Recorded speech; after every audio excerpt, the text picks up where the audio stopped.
All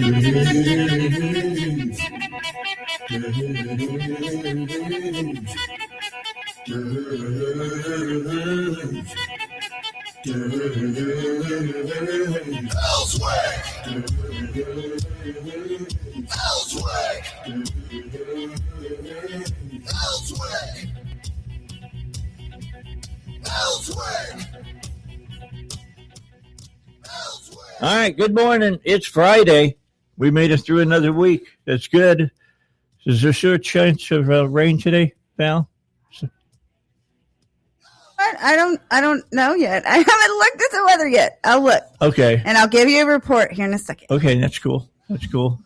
I've got a special friend in the studio with me today. This is cool because we do radio together probably, about every 4 or 5 years? Yeah, about every 4 or 5 years. There we go. Yeah, it's about what we do. John Deering is here today. He is the, of course, political cartoonist over at the Dim Gas. He's the man behind Strange Brew, if you read comics.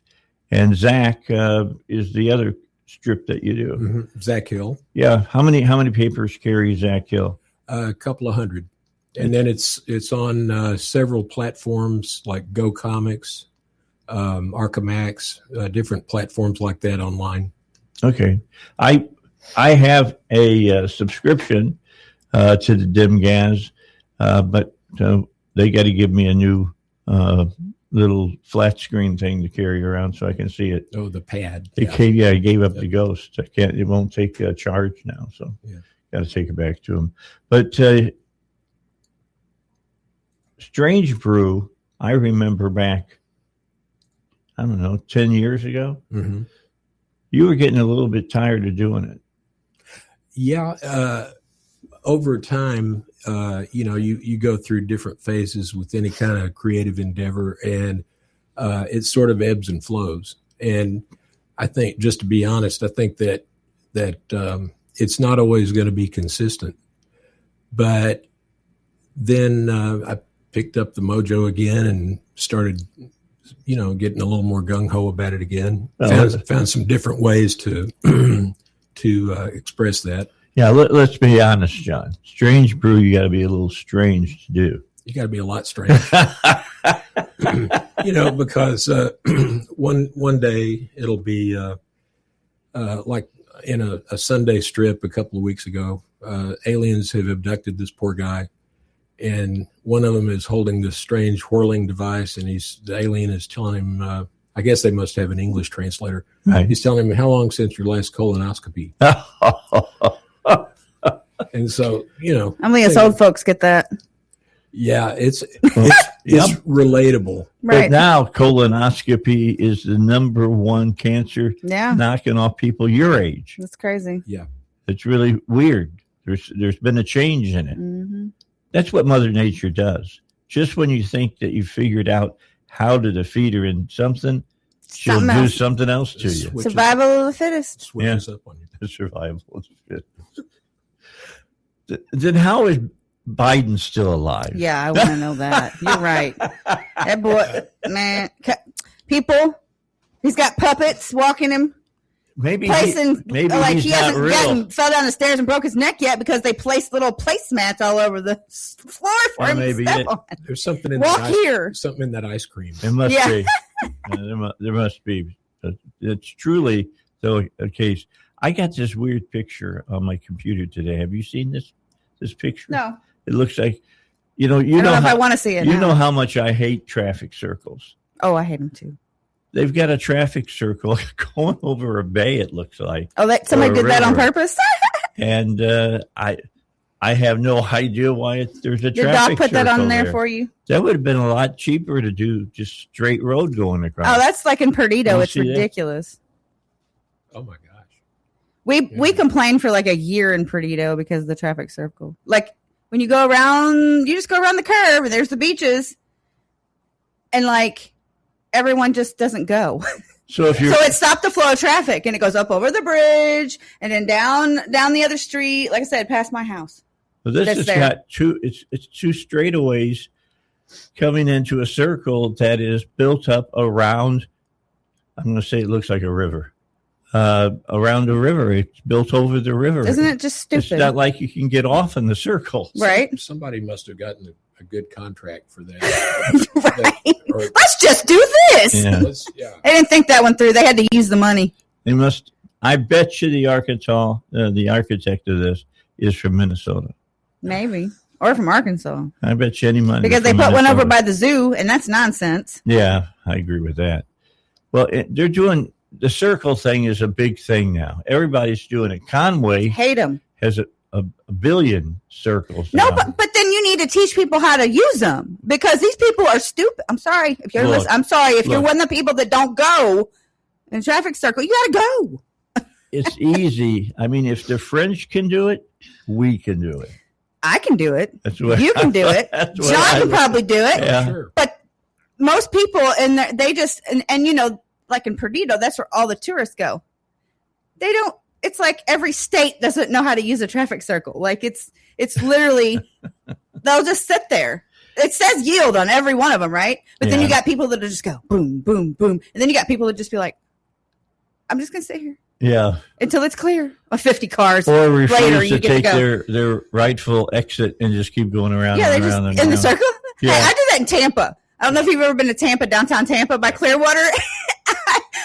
I go every year for a conference, and me and my son this year when we went, we were like, we didn't have to go around twice this year because we remember because there's 2 lanes, and you don't know which one to get on to go to Pier 60. And it was like, and me and my son were both like, yay, we didn't have to do it twice. So you're proud of yourself? Yes, because when you go, because it's like you know that you make me proud because you grab victory wherever you can find it. I sure do.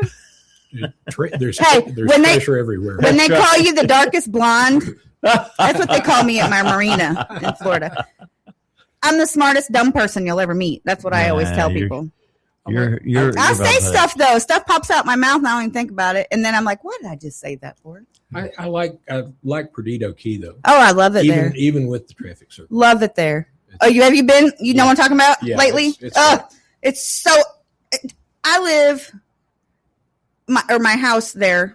I live here now, but I mean I'm back and forth. You're moving. Yes. Well, I'm keeping that down there, but because it's you never know when I gotta run. Okay.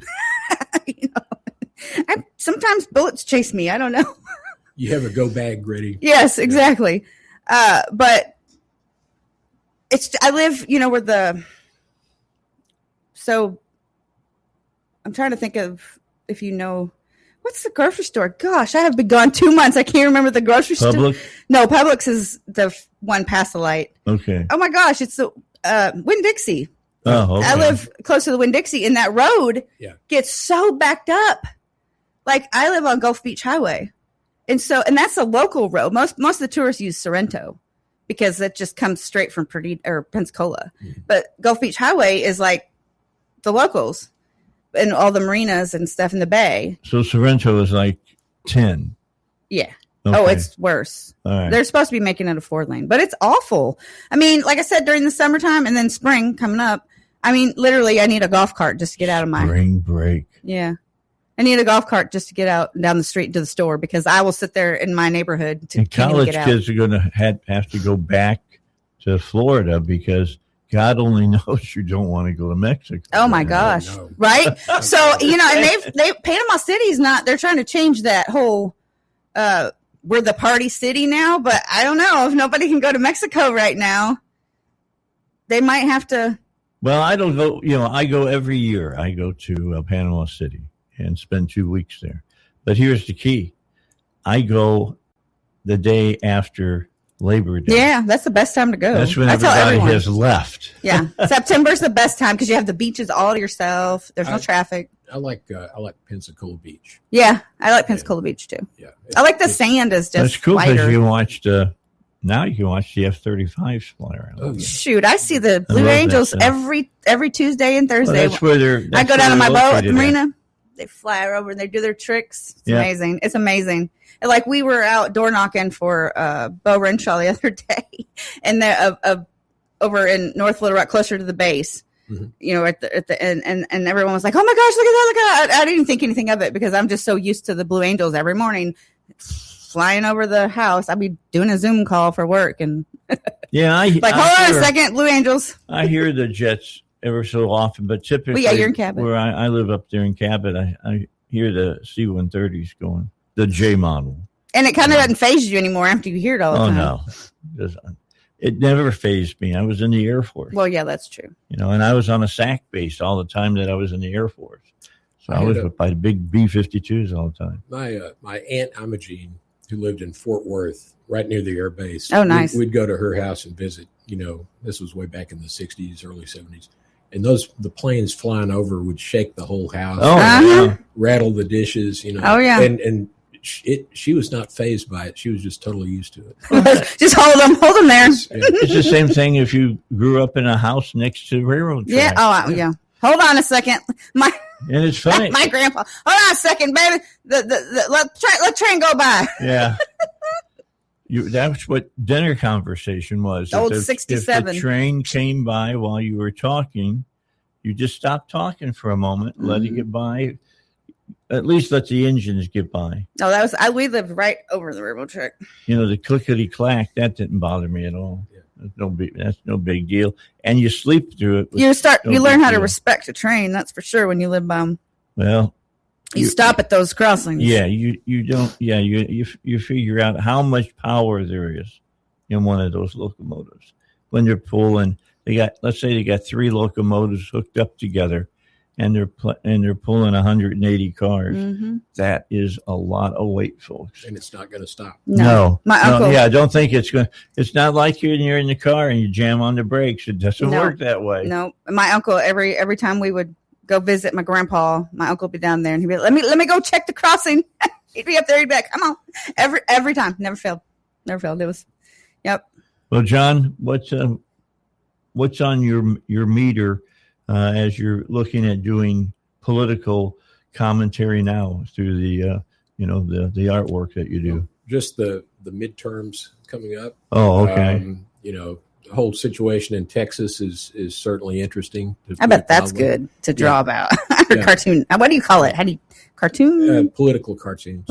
Yeah. And so it's sort of like it's a little like changing channels on the radio. Literally, when you're creating a comic strip or a comic panel versus creating a political cartoon, it's different forms of expression, different information you bring to it, sometimes different BS you bring to it. It just depends.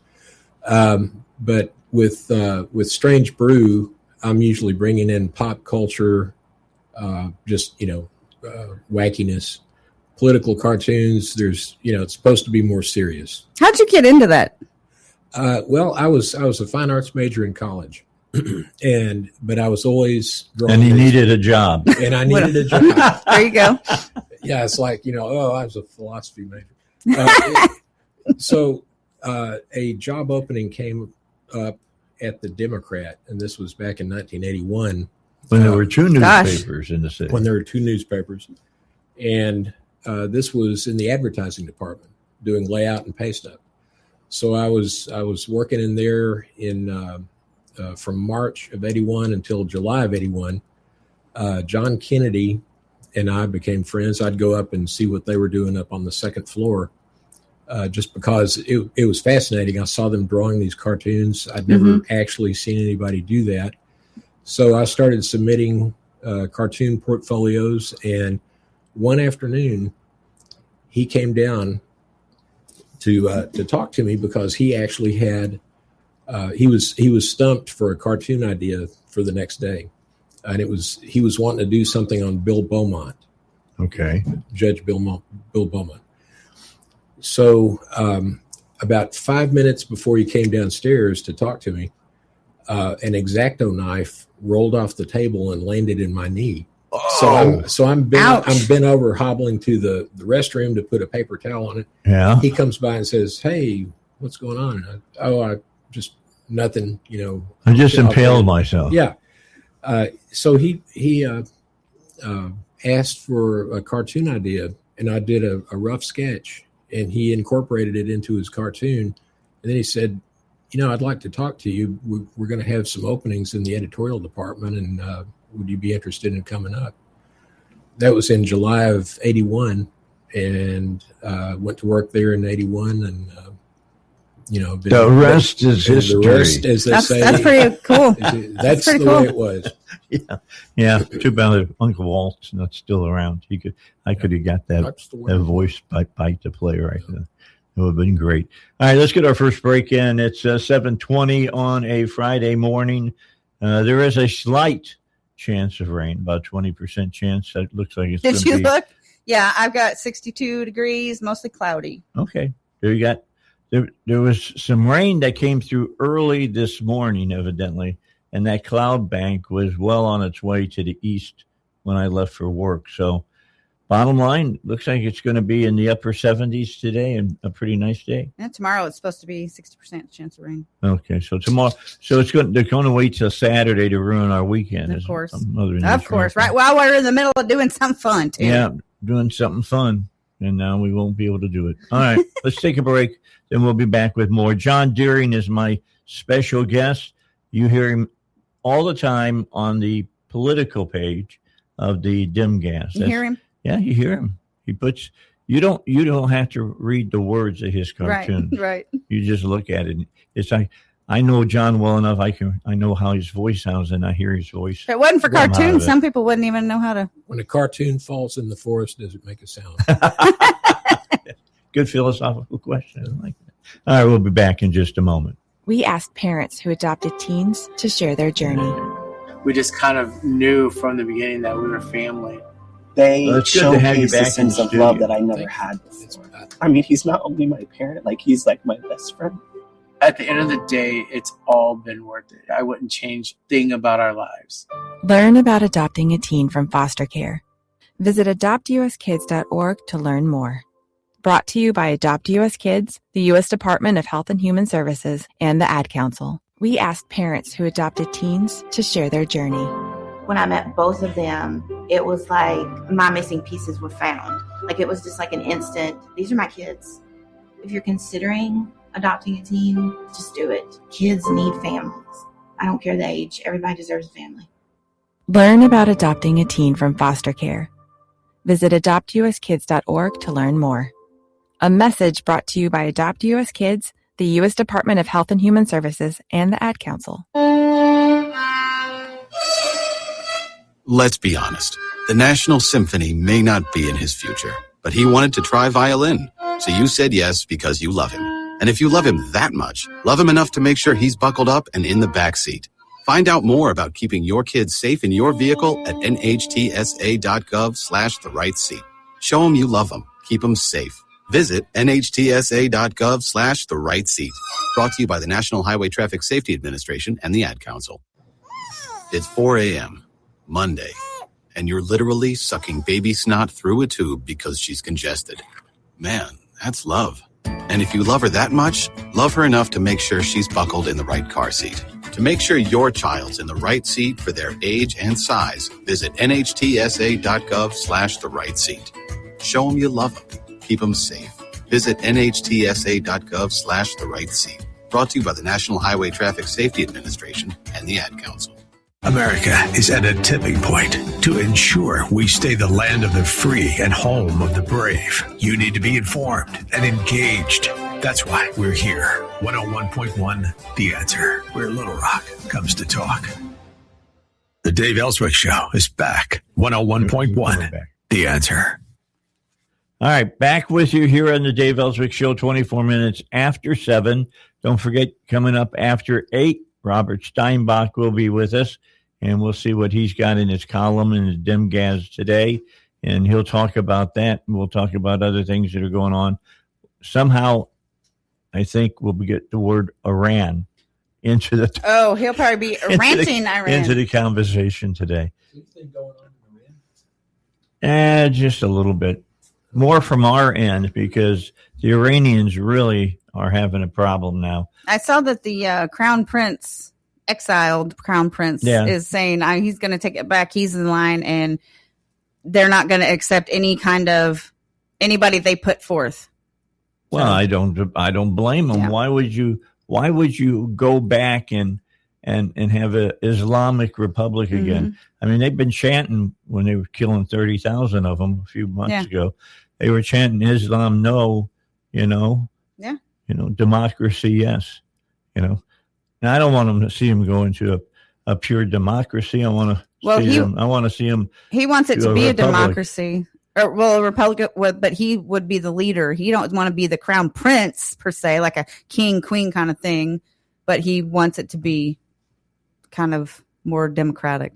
Well, let the people vote on something like, do you want to vote? Yeah. He's the Shah's son, so. Yeah, I know. So for 47 years, so what he must have been, he looks like he's in his 60s, so he must have been in his 20s when they got exiled. I know that he wants to bring baseball to Iran. Oh, I bet. I'm just kidding. Well, he grew up in America a lot. Yeah, I know.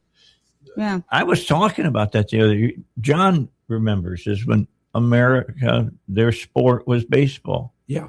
Now it's not that way. It's more football than it is baseball.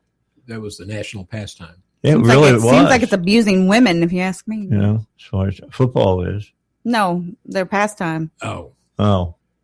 It's their pastime. Mm-hmm. Making women wear burqas, and that just bothers me. Over in Iran? Yeah, anywhere. It bothers me here. It bothers me. I told you the story about why they wore burqas, right? Yeah, but I think it's just because those Muslim men are insecure about anybody seeing their woman. Yeah, but if you got the money, if you happen to have an oil well in your backyard and you get some money, then you don't want anybody bothering your wife. Doesn't bother them in Texas. They run around skippity-doo. We have this discussion all the time. Paul Calvert and I have it on the air, and that's still a tribal area of the world, and that's why democracy has not, or a republic like what the United States hasn't caught on. It's just a totally different culture, and I think to make inroads, we have to understand that. One thing that I've thought about over the last week or so is that what's happening there now is really sort of a reckoning that's been about 50 years coming. In the making. Yeah, no kidding. Because when I was living in Fort Worth, Texas, and that was when Nightline first started coming on. Peter Jennings, because of the Iran crisis and the way that was dealt with, or the way it wasn't dealt with. I could just hear him saying that in my head. I used to watch it with my grandpa. Yeah. And when he first started, he'd say it and then take a drag off his cigarette. No, that was at, what's his name? Jennings smoked like a chimney. Not on the TV, though. But he smoked like a chimney. That was, what's his name? Ed, Are you thinking of Edward R. Murrow? Murrow, yes, yeah. Murrow.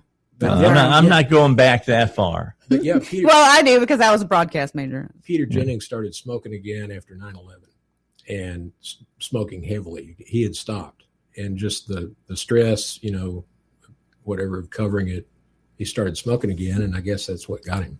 Okay. I think he's one of the last. Yeah, lung cancer, they killed him. Yeah. He's one of the last respected of the old, the old guard. Mm-hmm. Like Dan Rather just ruined himself when he lied about Bush. Like there was a whole lot of going on there, and showed his Peter Jennings. I would still respect him. Like when that's how I feel. Yeah. And Barbara Walters, she showed herself with The View.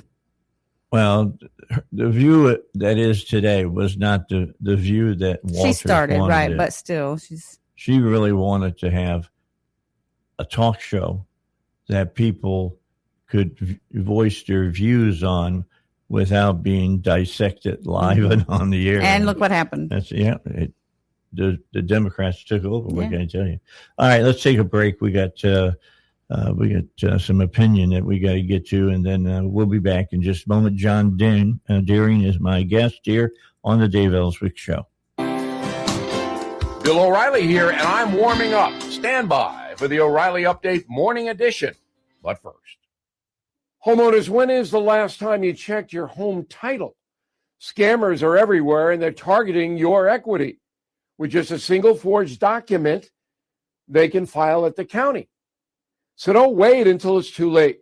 Find out if you are already a victim today.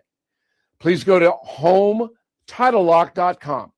Use the promo code BILL to get a free title history report, plus a free trial of their $1 million triple lock protection. On this Friday, if you can believe it, there are Americans rooting against their own country in the Iranian military action situation. I am just flabbergasted, word of the day, that you can be an American citizen and hate the president so much that you root for killers to, I don't know about defeat, but to stalemate your own country.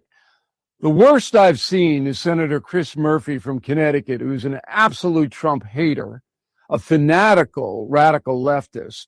How Connecticut could elect a guy like this is beyond belief. Here's what he said, quote, "The president is intentionally tanking our economy. He's the most corrupt president in the history of our nation. Americans want him to focus on a crisis here at home. Instead, he's busy getting us involved in quagmires overseas that already are becoming deadly to American soldiers. This is a disaster." Okay, so Murphy wants a bad outcome for the Trump administration in Iran. That's what he wants, so that he can pound Trump more. This puts politics over the welfare of Americans, because the mullahs are vicious killers, and if they could kill you and me, they would. Somebody tell Senator Murphy. Back in a moment. More Americans are switching to all-family pharmacy because getting medication should not depend on your insurance company telling you no. If you already know what works for you and want real medical freedom, you have to choose the right pharmacy. All Family Pharmacy handles everything, including the doctor's prescription, ships right to your door. So please go to allfamilypharmacy.com/bill, use code BILL10, save 10% on your next order. That is the Morning O'Reilly Update. For more news and honest analysis, please go to BillO'Reilly.com. No spin, just facts, and always looking out for you. When your car is making a strange noise, no matter what it is, you can't just pretend it's not happening. That's an interesting sound. It's like your mental health. If you're struggling and feeling overwhelmed, it's important to do something about it. It can be as simple as talking to someone in your community, or just taking a deep, calming breath when you need it. Nice. For mental health resources, check out loveyourmindtoday.org. At loveyourmindtoday.org, you'll find information that may help you get through a tough time. Things like tips for dealing with stress, how to navigate difficulties like financial worries, anger, substance use, and more. You can also find real stories of how people navigated their own mental health challenges. Because once you start to address the problem, you can go so much further. Visit loveyourmindtoday.org. That's loveyourmindtoday.org. Brought to you by the Huntsman Mental Health Institute and the Ad Council. Larry Elder reacts to Trump's State of the Union. The whole point was to talk about his accomplishments, talk about how the economy is doing now, how it's going to be doing down the road, what the benefits will be of the big, beautiful bill, all of which he accomplished. And I'll tell you, I knew it was going to be long. I thought it was going to be too long, but I enjoyed every single minute of it. The Larry Elder Show, weeknights at 6, right before Hugh Hewitt at 9 on 101.1, The Answer. We bring you the biggest news stories of the day, not to tell you what to think, but to allow you to have the most information so you can make up your mind. 101.1, The Answer, where Little Rock comes to talk. The conservative voice of Arkansas, The Dave Ellswick Show on 101.1, The Answer. Let's get back to it. 7:35 now on Friday. John, I was just talking to Darian off the air. Does it not drive you crazy the way the young people talk about fascism and Hitler and Nazis and all of that? And it's very obvious they don't even have a freaking clue what they're talking about. Yeah, there's the old saying, well, it's not that old, but that when you've raised the specter of Nazism, you've lost the argument because you're not seen as the truth. You're not being serious, because it's all a matter of perspective, and you can't really compare those times with now. It's two different things. The scale of World War II, and I lost one uncle and almost lost two others in World War II, is totally different from anything that we've seen, and hopefully anything we're likely to see in our lifetimes. But I think that young people see a picture in a book, or they'll see old video online or old photos online, and they try to find connections with the current history. And in some regard, you can't blame them, but there really needs to be more education about what really went on then. It'd be nice if they would teach history, at least include the World War II in it. Yeah, one problem that, just in my opinion, that I've seen with the way that history is taught is it seems like that we get entrenched in these narratives that always follow the same tracks. For instance, I have no idea right now if the Vietnam War or anything covered in the last 50 or 60 years is really covered in depth in history class. They really only touch on just some of the main events from World War II, but I think that maybe educators worry that there's just too much material to cover, so they only cover some of these main events and just skip over everything in between.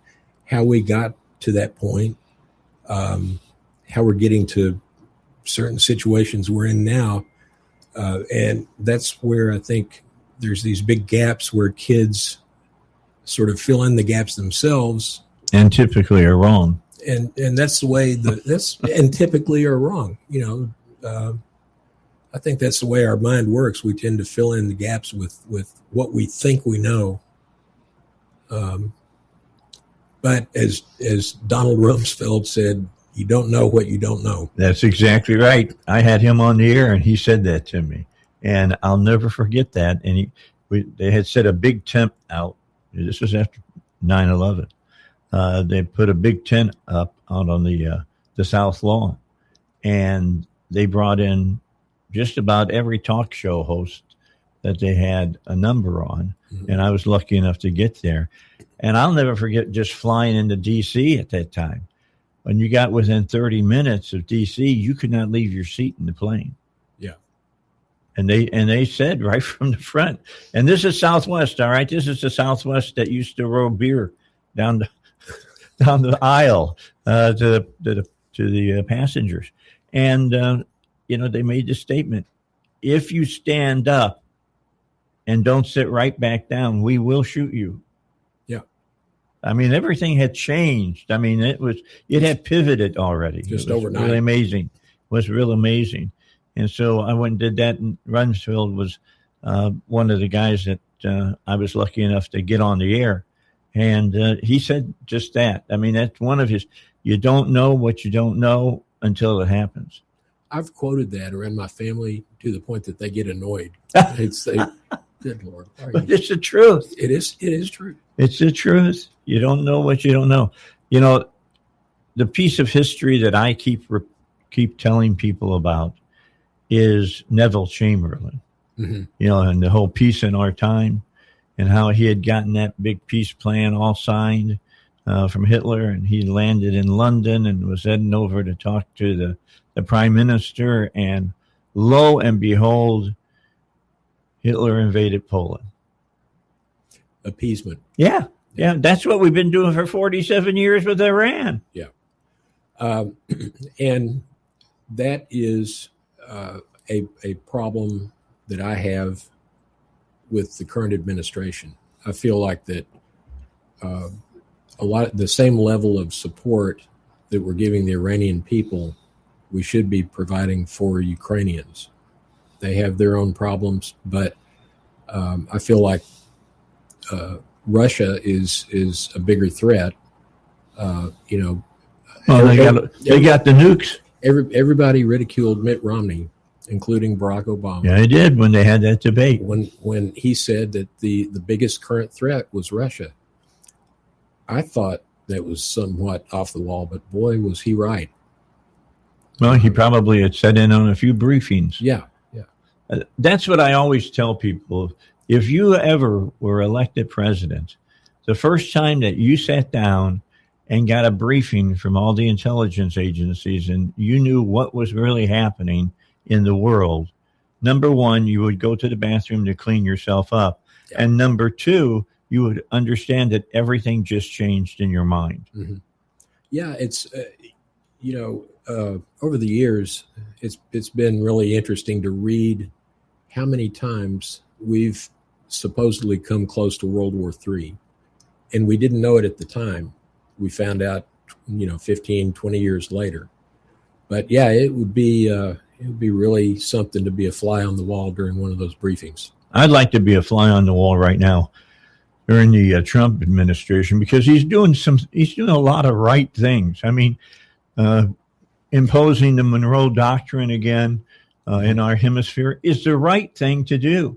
You can't just let the Chinese waltz into our hemisphere and have runways close to our country. Yeah, they're building islands, literally building islands in the Pacific, and those are going to be staging areas. And also, though, I think that we have to do a better job of meeting them technologically, because just the electric car market, things like that. Those are all just platforms for them to gain more power, and I think we have to look at that also. When you're president, you should listen to the visionaries of the people that are living during your time. Mm-hmm. And I'm going to tell you, Elon Musk is a visionary. And when Biden came out and he started talking about people should buy electric cars and all of that, and he would have benefited from that big time at that time. Yeah. He basically said, we're not ready for making the electric car the way that the Democrats are wanting to do it. We can't take care of it. We can't make the power necessary to let people charge their cars and stuff. And, Biden's administration didn't listen. I don't know if the price of an internal combustion engine car will ever come down again.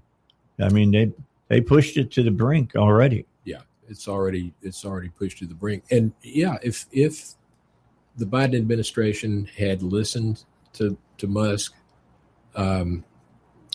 they might still have the White House. They might. And for Musk's part, I think largely, like a lot of industrialists and techno geeks, he's probably largely apolitical. He just wants to anyone who will help him achieve his vision. That's who he's gonna support. Does it seem to you that when he speaks, a lot of times I kind of watch him and you can see the gears, spinning in his brain. You really can. Mm-hmm. And you get this situation where he's looking at the Democrats and saying, a man can be a woman. How stupid are you? Kind of thing. I mean, I don't know. Well, you've listened to my show a lot. You know that I have problems. I don't have a filter, and I'll say what I think, and that's one of the things that I say what I think, and that is, if you're a man, you can't become a woman. I like what J.K. Rowling said, and I quote her often, and that is that being a woman is more than wearing a costume. Well,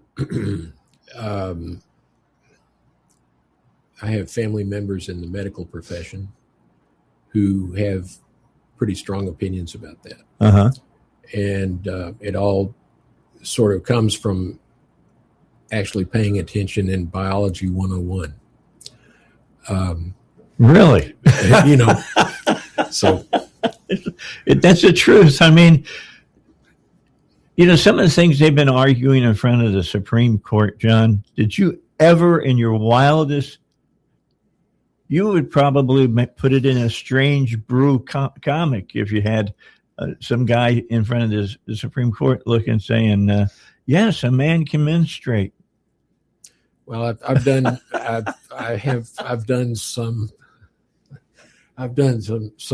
cartoons with men's and women's restrooms. The little icons on the door. Oh, the placard that they have on the door. It's you can't get too much into that in a single panel cartoon strip, but there are ways to just show the bizarre nature of that whole argument. Yeah, you put a woman's sign up on one door and a men's sign on the other, and the one of the icon that's wearing a dress, you could put them on both ones. Yeah, and it's like, okay, so figure this out. You're really screwing with people. Yeah, I can't use the men's room. What's up with that? As far as that. Well, I've cut my hair off. Nor would you want to. No, yeah. Well, actually, women are more disgusting. I swear to you, they're gross. Yeah, I haven't. Speaking of what you were talking about before, just before this, PMS part. Yeah, disgusting. Women are disgusting. Well, you know what my joke is about. What's the difference between a terrorist and a woman who's got PMS? You can negotiate with a terrorist. You should make one. You might get phone calls on that one, John, from women, but that'd be a good cartoon to make. Yeah. Where do you come up with your ideas? I mean, do you draw every day now? Still? Every day. And, okay. And that includes... that's a lot of pressure, man. Yeah. That includes Saturday and some Sundays. Well, after a while, it becomes like just a dialogue. And if you do draw every day, like I can tell if I have taken a couple of days off for whatever reason, I feel a little bit rusty when I get back to the drawing board. But drawing every single day... keeps you sharp, huh? It's a one-way conversation, but it is a dialogue with readers. And I'm sure they write back to you. Oh yeah, which is great because on our op-ed page, people get to voice their opinions. I feel like I'm very fortunate to have what the late George Fisher called a window. That was his window where he could express himself in the Gazette, and that's what it is, and it's a real privilege that I don't take for granted. But generally, I'll just start watching the news first thing in the morning. Sometimes 4 or 5. Do a lot of reading. Most of the reading that I do now is on my smartphone. It's as opposed to going. And my phone is smart, man. I can tell you that it's smarter than I am. You used to go down to the newsstand or take subscriptions to a bunch of different newspapers. Now I go to aggregator sites, and I can just scroll through, see what the news is, and find some good opinion pieces to delve into, and start drawing. And I do my cartoons the way, at least the political cartoons, I do those the way that we used to do them 50, 100 years ago, ink on paper. I don't use a computer. Oh, really? For that. That's interesting. Sometimes it's enhanced a little bit. Once it's scanned in, it'll be enhanced color-wise or darkened a little bit. But I still do acrylic paintings and watercolor paintings on watercolor paper for the editorial cartoons. Full disclosure, in the Dave Ellswick household, over my fireplace, there's a huge picture that was done by John Deering. I was going to ask you how that's holding up. It's holding up well. It is right there. It has never left my wall. Great. I mean, I'll never forget. I had talked to you about it, and nothing ever showed up. And I thought, well, he's busy. I understand that. And I walked in one morning, and they said, "Hey, Dave, somebody delivered something for you." And I walked over, and I saw this piece of, I could tell it was a picture. It was covered in butcher paper. Mhm. And I said, oh, this is from John, because you asked me who my favorite artist was. And I said Pollock. Yeah. And you got kind of excited because you were looking forward to working in all those different mediums that Pollock used to do. And John did what I would call a modern piece of art. And, he did stuff where you just kind of dump a medium on the canvas and things of that nature. It's very good, man. I love that piece of art. Some of it was 36 by 48 on canvas, and some of that, the top layer was actually epoxy resin. It's a 2-part epoxy that I mixed together and then put into a tube and just dripped it from a height over the top of the canvas. Had to practice a little bit to get the right thickness and everything, but that was a really fun process. Did you have the big, plaster, trying to think, a brush, and you dipped it in the paint and splattered it across? Yeah. That must have been liberating, man. And messy. If you look at Jackson Pollock's paintings, they're not as random as some people assume, because he would always start with dark, heavier lines and put lighter, thinner lines over the top of that. So he had a basis or a foundation to drip this other paint. It wasn't just random. It was a process. Yeah, he was a great artist. Terrible human being, but a great artist. Not a great person. Not a very good driver. No. He was a serial adulterer as well. Don't drink and drive. Absolutely. All right, we're going to break in, and then we'll come back. We'll finish up our conversation with John Deering here on the Dave Ellswick Show. Something big is happening, and you need to be in the know. Operation Epic Fury is here, and the only place to get all the details. Stay tuned and listen closely for updates on Operation Epic Fury on 101.1 The Answer, where Little Rock comes to talk. When your car is making a strange noise, no matter what it is, you can't just pretend it's not happening. That's an interesting sound. It's like your mental health. If you're struggling and feeling overwhelmed, it's important to do something about it. It can be as simple as talking to someone in your community, or just taking a deep, calming breath when you need it. Nice. For mental health resources, check out loveyourmindtoday.org. At loveyourmindtoday.org, you'll find information that may help you get through a tough time. Things like tips for dealing with stress, how to navigate difficulties like financial worries, anger, substance use, and more. You can also find real stories of how people navigated their own mental health challenges. Because once you start to address the problem, you can go so much further. Visit loveyourmindtoday.org. That's loveyourmindtoday.org. Brought to you by the Huntsman Mental Health Institute and the Ad Council. As veterans, we're no strangers to helping others. It's what we were taught, trained, and told to do. It could be for anything. Helping a friend move. Listening to a fellow veteran for hours, at any hour of the day. Or just simply making time for people. A neighbor, a loved one, or even a stranger. We're often the first to help others. There's no question about it. But we do have one question for the veterans listening. When was the last time you reached out for help? Perhaps it's time to do for yourself what you would do for others. If you or someone you know needs resources, whether it's for stress, finances, employment, or mental health, don't wait. Reach out. Find more information at va.gov/reach. That's va.gov/reach. Brought to you by the United States Department of Veterans Affairs and the Ad Council. 101.1 The Answer. Weather. A slight chance of rain today, otherwise cloudy and a high of 80. Then it's scheduled to rain all day long tomorrow and a 50-50 shot on Sunday. The Dave Ellswick Show continues now. 101.1 The Answer. Okay, I'm trying to think. I'll just say it's either Netflix or Prime. It's one or the other. Just go to the search bar and what you looking for? I'm telling Val. I'm telling him about The Offer. I haven't seen that yet. I'm still stuck on the John's monsters. going to love that. He's going.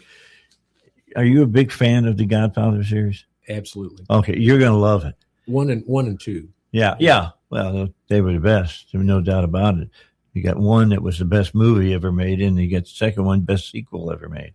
I mean, it was really great. And it's got De Niro in it, and I hate him now. But anyway, because he's crazy. But bottom line is that he was really good in that movie. There's just an aside. There's a really funny little bit in the miniseries 11/22/63, the Stephen King novel about the guy that travels back in time. And I think James Franco plays the main character who travels back. So a woman that is at the school that he's teaching at realizes he doesn't really have the credentials he's supposed to have, because he's from the 2000s. This is 1960. And he makes up this story and says, well, actually, I'm in the witness protection program. And she says, what's that? And he makes up this story from Godfather 2. And he says, well, I witnessed a killing. This guy named Michael Corleone killed a friend of mine, Fredo, on Lake Tahoe. And she's just baffled because, he's making up all these details. Yeah. I got to tell you, that is when you watch 2, and 2 is more layered than even 1 was. Yeah.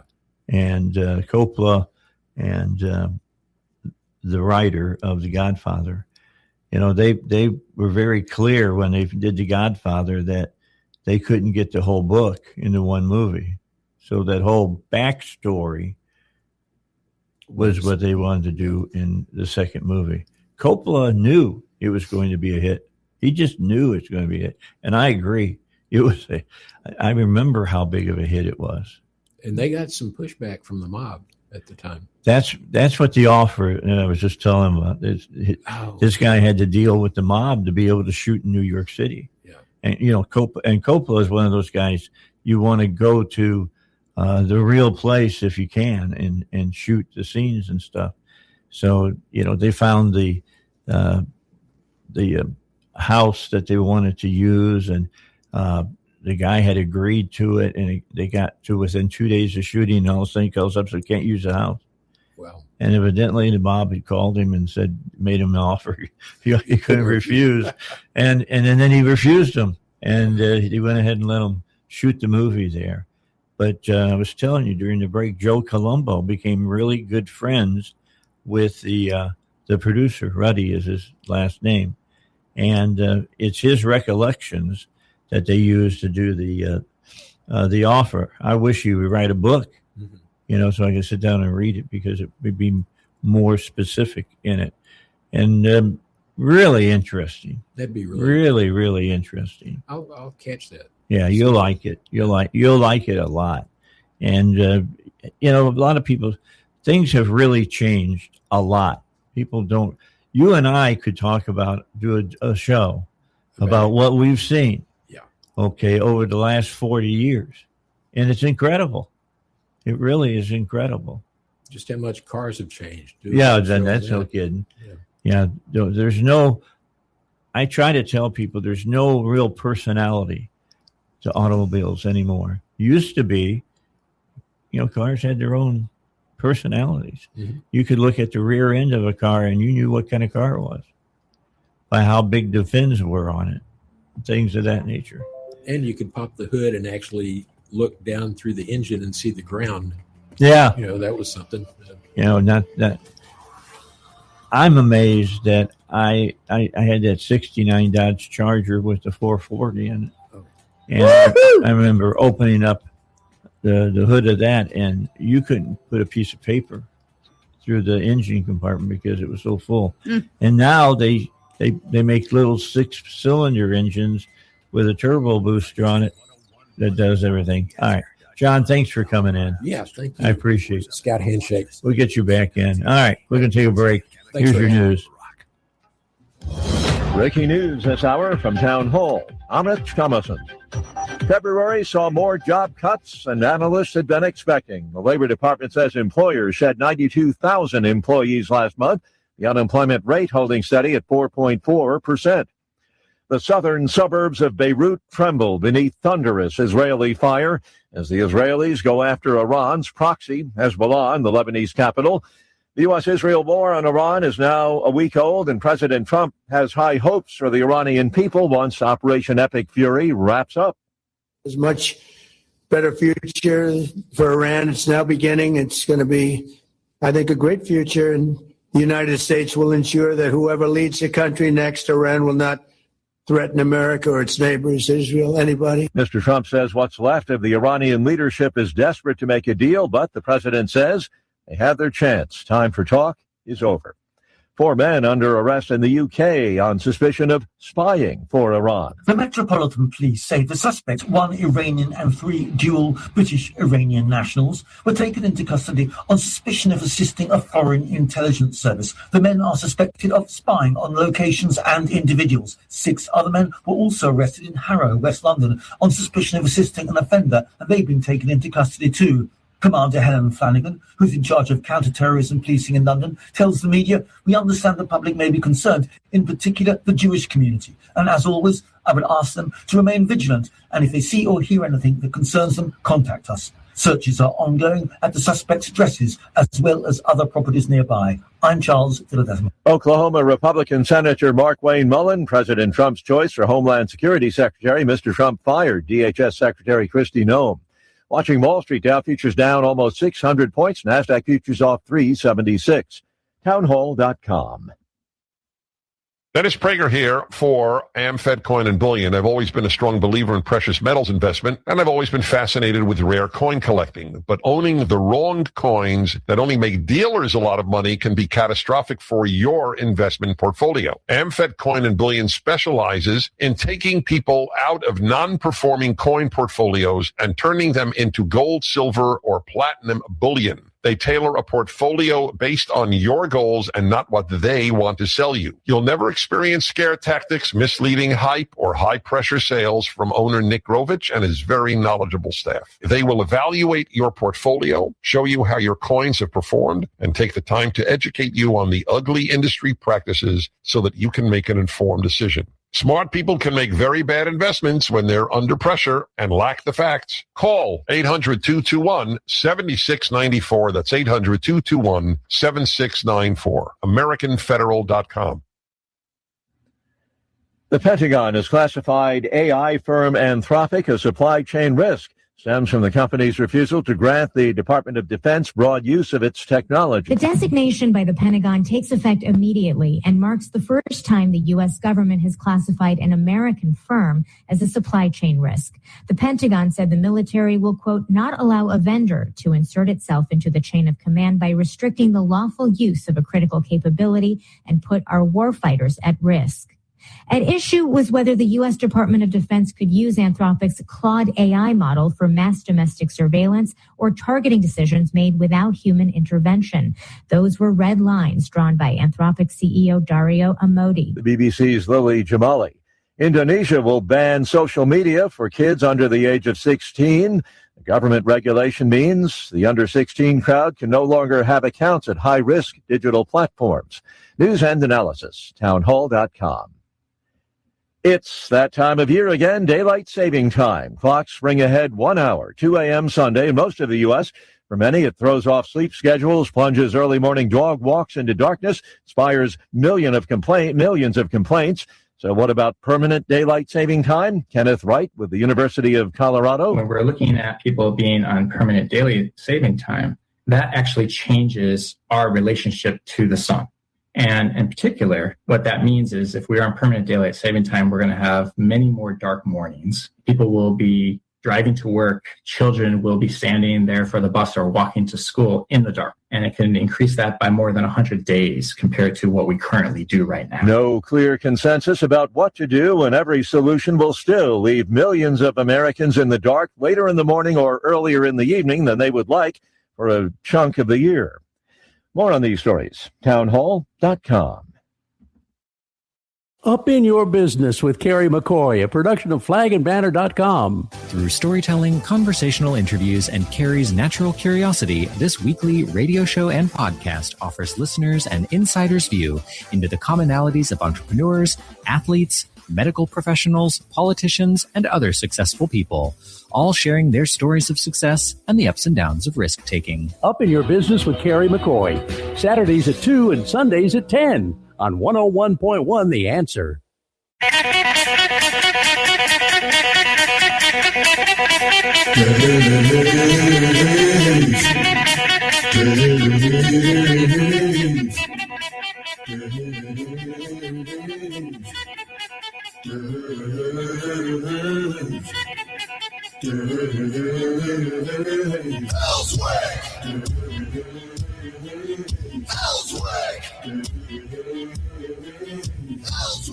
All right, 6 after 8. My thanks to John Deering for stopping by. He's been a friend for many, many years. You'll remember we used to have T-shirts for the Dave Ellswick Show, and it was a picture of me on the Stevens building hanging out like King Kong with a big microphone. And a lot of people still have those shirts. You need to make some new T-shirts. Yeah, we have it come in. I could put some. I can be dressed up like an old Civil War veteran or something. Anyway, he's just been a great friend for many years, and I don't have him on as often as I should, because we were sitting here talking during the break about something that I've been thinking about for the last about 6 months, and that is how much history I have viewed in my lifetime. Yeah. My father did that with me one time. We were going up to the vet's hospital. He had to go up to the hospital to get some cream for his hands from a fungus that he picked up when he was in World War II. And we're driving. He says, he always called me Davey because his name was Dave too. So it would have sounded weird calling me Dave, and he'd be like answering himself. But anyway, he was talking, and he says, I got to tell you, son, I've been really lucky. And I said, well, why were you lucky? He says, we moved from my dad moved us from our first home, which I'm going to tell you right now, I went and saw my father's house that he grew up in. It was a shack. I'm just telling you, there was no indoor plumbing. It had dirt floor, the whole 9 yards. That was my grandmother's house. And he made the statement. He says, I went from that. I went by covert wagon in West Virginia to get to the new house. He says, I've watched the rise of the automobile.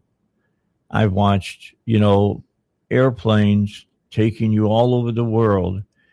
And he said the whole thing about, the bottom line about, I've seen man walk on the moon. I've seen I've seen the whole dealing with, of course, the space shuttle, and he really liked talking about the space shuttle. That's what he got into. But I started looking at it and thinking about that, and about how many different things. And maybe I'll talk to Robert about this for a few moments as well. And that you're going to do your whole cleaning routine. Okay. All right. So let's go ahead. Just take the break right now.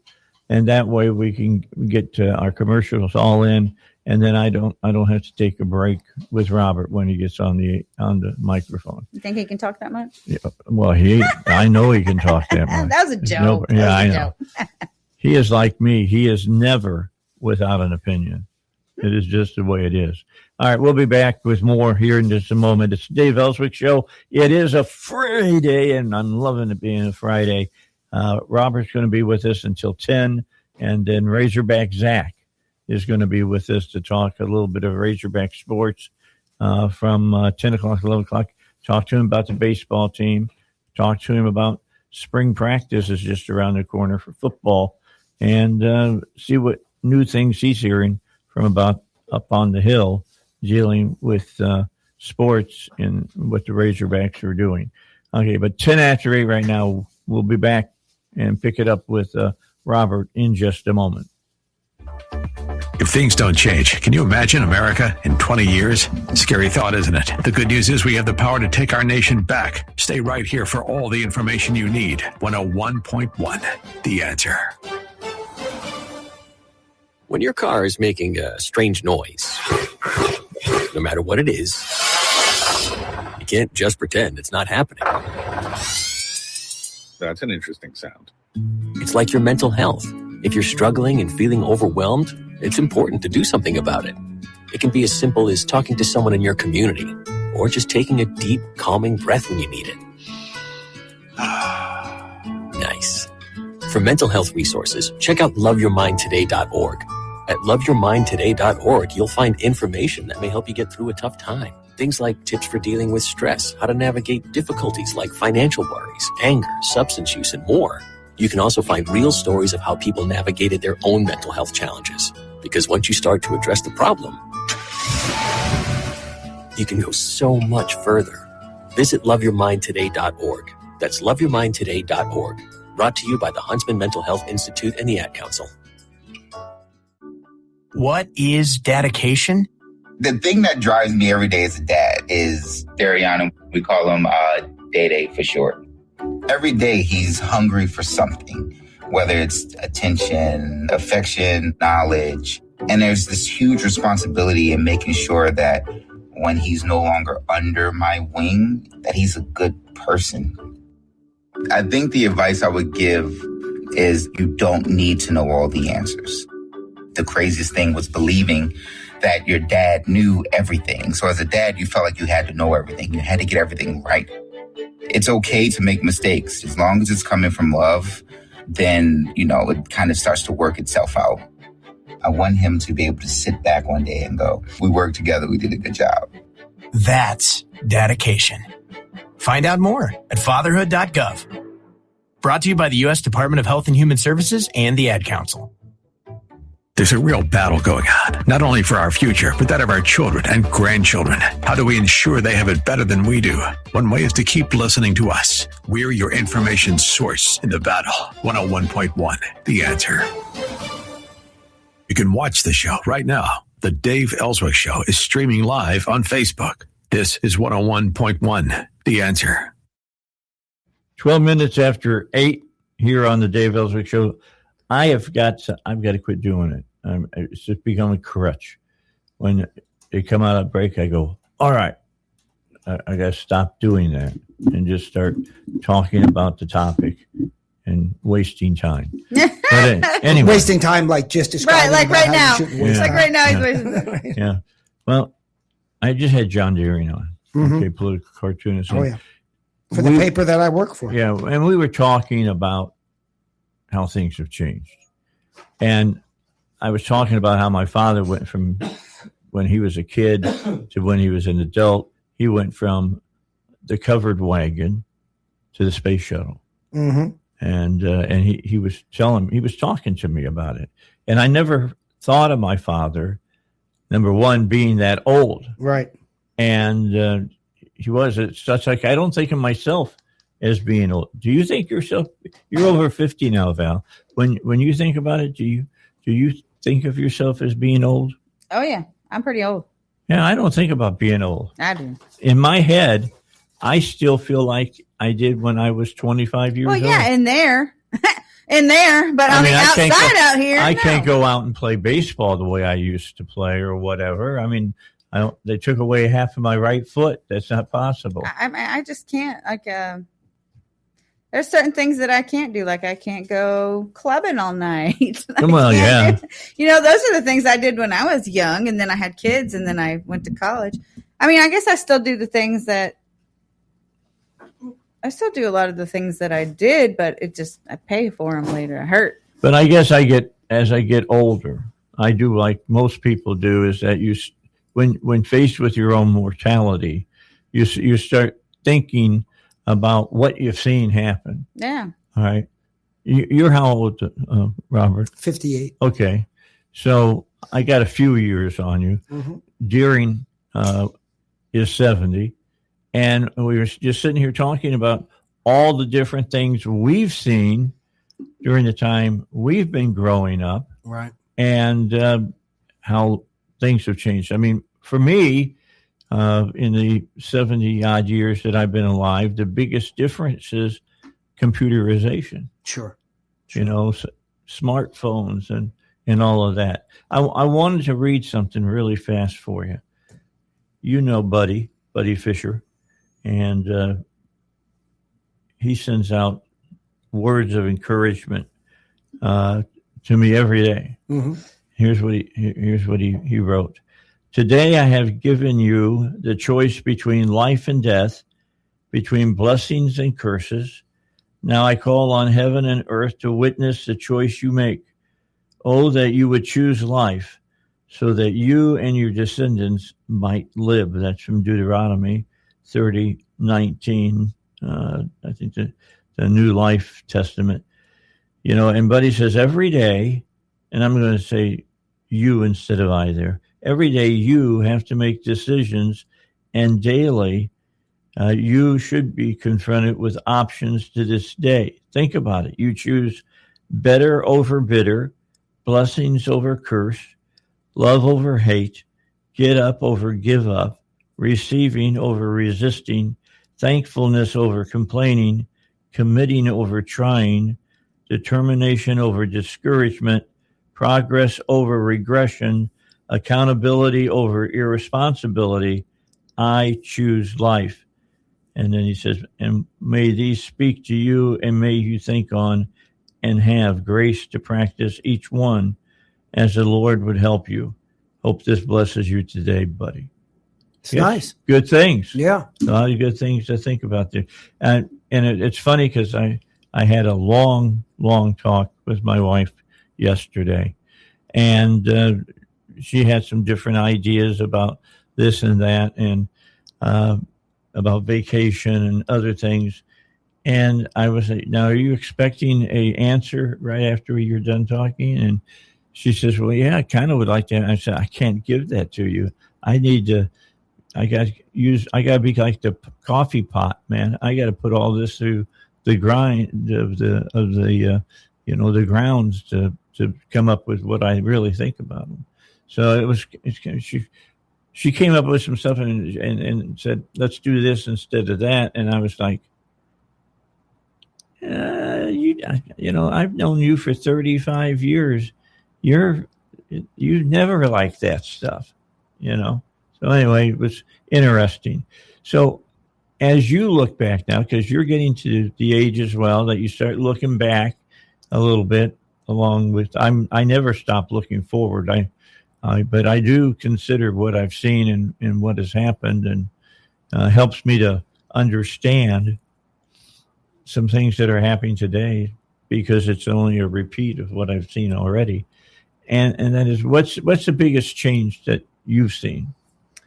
Well, or changes. Yeah, at a practical level, you're precisely right about technology, right? I remember when we had when the fax machine was an innovation, and indeed it was.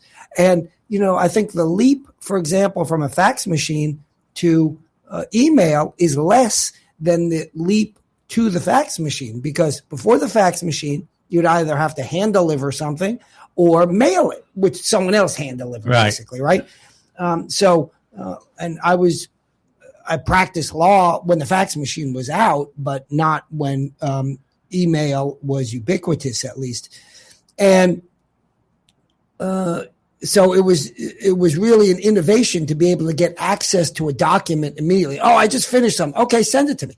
And then fax it to you, right? And okay, change this, do it over the phone. So you'd use these electronic means, but it was more attenuated, right? You had to read the hard copy, make the phone call, but still, it was all essentially in the present moment. And that really was an innovation. Email just made it all seamless, of course. So the leap to the email was actually less. And that's what is all this technology really is fascinating. Having, of course, a smartphone, so that, if you have a question, when I was younger, if I had a question, I'd have to go to the library or ask someone who I think knew the answer. And I still do that too much, frankly, because I should first go to Grok, right? And just ask. Now, it may not be right, but it'll point you often in the right direction. Yeah, that's the problem. It may not be right. Well, but you got to check it, but it gives you somewhere to start. And so it's the instant access to information that we didn't have before that is really a significant change for me. Do you remember an author by the name of Toffler, and he wrote a book called Future Shock? Yeah, it sounds familiar. I can't say I fully recall. If you ever get time, go back and just read what he wrote. Right. He was well ahead of his time. Yeah, sure. He saw what was coming. And, he said that as technology advanced, life would become more complicated than simplify. Right. Because that's what they always tell us about. Technology is going to make life simpler. Right. No, it doesn't. Right. You know what it's done to me? It's given me information lock at times. Right. I have so much stuff to read that it's not possible to read it. Now I'm supposed to, of course, talk to AI and say, give me the major bullet points from this year to this year of what occurred, and it'll do it. It does it, and it's crazy. But have you found that you have less time now than you did when you were younger? Well, in a sense, yes, because, I guess there are a couple of reasons. One is I've just taken on more obligations. But from the technology standpoint, yes, as well, because say I'm writing my column. And if we were back in the day where we didn't have the access to information, then I would have to go out during the day and research something or make a phone call during the day to get information. Or hire somebody. Right. And now it's not unheard of at 10 o'clock at night. I have a thought about a column I'm working on. And I say, oh, I got an interesting angle that I hadn't thought about before. And I start doing some research on my phone and input it right into my draft of my column. My columns, I write over the entire week. I start out with an idea and I build on it, and then I tweak it and I build on it and I do research throughout the process. And so now I can work on it at any time. That's an advantage to me so that I don't lose my train of thought, but a disadvantage in a sense in that, 10 o'clock at night, I actually can be doing something on this, and I often will. It's crazy. I mean, a lot of people say to me, wow, kind of like, where is my life gone? Right. It's just blown past me. And there's a reason for that. And I read about it, and what it brings into clarity is that you're not seeing things for the first time. A young person sees some of the things that you see and take for granted, and it's like an epiphany all of a sudden. Wow, and they didn't have a clue. And because of that, and because there's not as many, quote, new things out there, things are mundane and time flies by. That's the reason that they say it seems like, you start off on Monday and Friday is like they're, in hours, not days. But it's pretty interesting to sit back and think about what life was. Look, the smartphone has only been around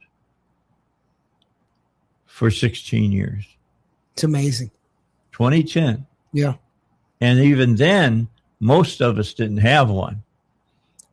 And then all of a sudden, through innovation and through producing of technology, Apple was able to bring that down to the masses. And then, of course, everybody else started making phones as well.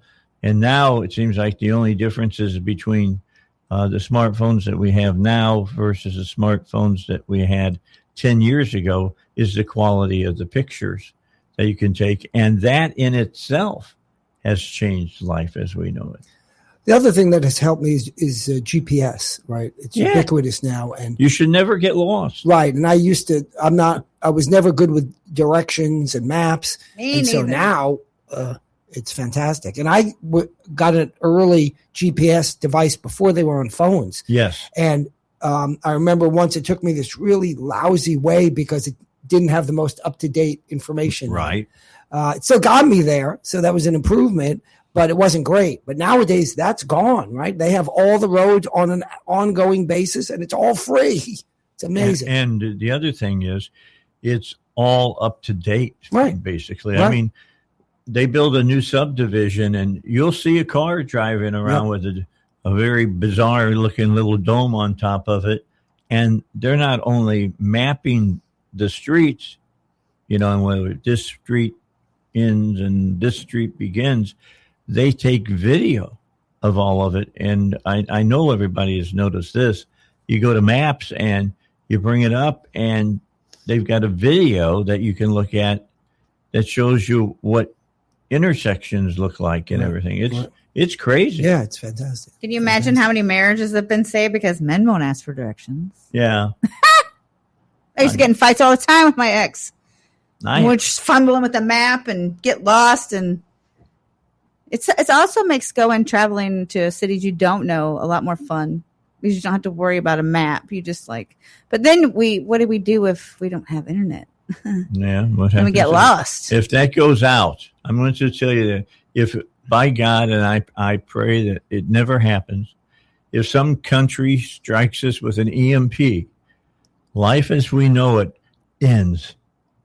I mean, it ends. We go back to the way we know it. Well, yeah, kind of. That's why I have a map in the glove box. You always. You will, if you can find one. Well, yeah. I remember you go to Walmart and the new Rand McNally Road Atlas, they'd always have an end cap of just those road atlases that you could buy. Well, all of the tourist stops typically have, if you go inside, they have maps of each state that you're and regions. So. I think that's even disappearing. I didn't get a chance to talk. No, I just grabbed one for Arkansas. Arkansas has them. Doesn't? Yeah. As far as talking with John, and I can sit here and talk to Rob about the same thing. We all remember when you were walking down the street when you didn't get your news off of your smartphone, that you would stop at the newsstand and maybe pick up 3 or 4 copies of different newspapers so that you got different opinions and things of that nature. I remember preparing for a What's show. a newspaper stand anymore? Yeah. There's no such thing as that newsstand anymore. They're gone. I had to actually go and ask at Books. What is it over here? What's the one over here by? It's over there by the mall. No, the one over on Financial Parkway. Oh, okay. By Petco. By Books. Is it Books a Million? I think that's probably Books a Million. But anyway, I had to go and ask them. They're behind the counter. They don't just give you get the paper isn't just laying out anymore. You have to ask for it. Yeah. That's crazy to me. Do you remember the thing that they used to hang the paper from? It looked like bamboo. We have that still at the law school library. Do they? Do that, yeah. The poles. Now when I look at it, I think, you can cane somebody pretty well with that. But that's the way they used to display newspapers in the library. Right. They still do it. Last time I checked, because I read online now. But last time I checked, they have hard copy papers at the law school library, which is open to the public. It's a Pulaski County library, and you can read the paper on those bamboo sticks. Is that where you make sure that you don't step off the special area that you're walking through the library on, because you might hurt a butterfly and change history, as you know? I don't get the reference. Well, the butterfly effect. The butterfly effect. I mean, movie? that was a big thing. If you killed a butterfly, it might change all of what happened from that time forward. Yeah. It's kind of interesting concept. It is Gotta get the news, Dave. That's it. Yeah, I know. I got 30 seconds. I'm watching the clock. Okay. I can see it. But anyway, yeah, I know people are going, Els, we quit running after rabbits today. But it's Friday. That's my show. It feels like spring out. Chase some rabbits, Dave. Go ahead. Yeah. From one ADHD person to another, chase those rabbits. Doesn't work for me. I fall down the hill in the front of my house anymore. All right, 8:30. Let's get to news. With SRN News, I'm Rich Thomason in Washington. President Trump is weighing in on Iran's political future as U.S. and Israeli forces pound government and military targets in Iran. Iran continues launching missile and drone attacks against Israel and other Mideast countries, although those attacks are falling off sharply. Police in London say 4 men are under arrest on suspicion of aiding Iran by spying on the Jewish community. President Trump is nominating Oklahoma Republican Senator Markwayne Mullin for Homeland Security Secretary. Mr. Trump fired embattled Homeland Security Secretary Kristi Noem, who had faced mounting criticism over her leadership of the agency. The government reports America's employers cut some 92,000 jobs last month. That's far more job cuts than analysts had been expecting. 4.4% unemployment rate. SRNnews.com. So my friends over at Pure Talk have been sending me customer feedback from consumeraffairs.com, where thousands of people rate and review the top wireless providers. Here, for instance, is a nice note from James in Raleigh, North Carolina, who writes, quote, after hearing Mike Rowe's ad, we made the switch to Pure Talk, and we couldn't be happier. We went from spending $1,200 a year with T-Mobile to $420 with Pure Talk. Thanks, Mike. Switch today! Exclamation point. Pure Talk is saving James $820 a year. And because he literally wrote the words switch today in capital letters with an exclamation point, I'm going to go ahead and dedicate this commercial to him. So folks, take it from James in Raleigh, North Carolina. Pure Talk can give you unlimited talk, text, and plenty of data for just $25 a month on the same 5G service the big guys are overcharging you for. Just dial pound 250, say Mike Rowe. You'll also save 50% off your first month. That's pound 250 to save an additional 50%. Thanks, James. Oh, yeah, I'm much better now. Most of the physical effects are gone. They said it was a bad case of the heebie-jeebies. I felt like a prisoner in my own home. But thanks to the Bugman, no more heebie-jeebies. I can even put stuff on the countertops again. I just wish I'd called sooner. Call the Bugman for your own happy home at 663-9464 or go to bugman.com. The Bugman has been in business since 1976. Your satisfaction is their only contract. Let's be honest. The National Symphony may not be in his future, but he wanted to try violin. So you said yes because you love him. And if you love him that much, love him enough to make sure he's buckled up and in the back seat. Find out more about keeping your kids safe in your vehicle at nhtsa.gov/the-right-seat. Show him you love them. Keep them safe. Visit nhtsa.gov/the-right-seat. Brought to you by the National Highway Traffic Safety Administration and the Ad Council. It's 4 a.m., Monday, and you're literally sucking baby snot through a tube because she's congested. Man, that's love. And if you love her that much, love her enough to make sure she's buckled in the right car seat. To make sure your child's in the right seat for their age and size, visit nhtsa.gov/the-right-seat. Show them you love them. Keep them safe. Visit nhtsa.gov/the-right-seat. Brought to you by the National Highway Traffic Safety Administration and the Ad Council. Something big is happening, and you need to be in the know. Operation Epic Fury is here, and the only place to get all the details. Stay tuned and listen closely for updates on Operation Epic Fury on 101.1 The Answer, where Little Rock comes to talk. Dave Ellswick is the conservative voice of Arkansas, and he's back. 101.1 The Answer. I'll give it 24 minutes until 9 o'clock here on the Dave Ellswick Show. Robert Steinbach is here. He's a law professor over at the Boeing School of Law, and his opinions are his and his alone, not that of the school or the institution to which it belongs. But as I always say, it should be their ideas. All right, so let me turn back to Robert and ask him what's in today's column. Yeah, so of course, we just finished our primary and judicial elections. So by way of background, Dave, as you know, but your good audience members may not know because it took me a long time to pick up on this. When we vote on judges, for some reason we don't vote on judges in November when we vote on all other positions. Now, when we vote in a primary obviously takes place before the general election. The primary election is when people in the Republican Party and people in the Democratic Party vote for their nominees, because often there's more than one person that wants to run for that party's position. So you want to be the Republican who runs for Congress, and there are three people who want to be that person. You need to have an election within the party, and then after that, whoever wins that runs in the general election. So the first one, of course, is the primary election. So we had the Republican and the Democratic primary just the other day, just this past Tuesday. And, of course, before that, there was some early voting. And incidentally, to remind your listeners again, if you are registered as an independent, you can vote in the Republican primary and the Democratic primary. You can't vote in both at the same time. You have to choose one. Or you can just vote for the judges that are up, because that's not a primary election.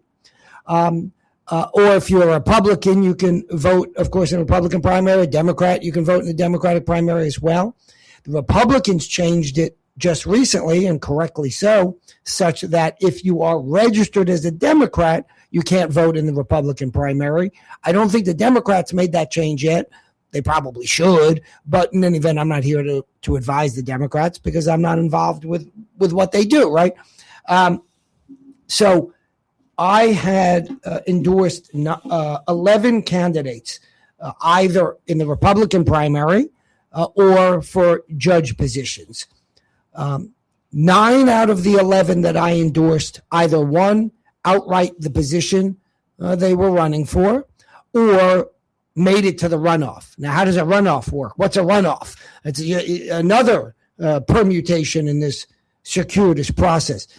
So if you're running in a primary, either or running for judge, and there's multiple candidates, there are multiple candidates in either case, well, then it's easy that no one achieves over 50%.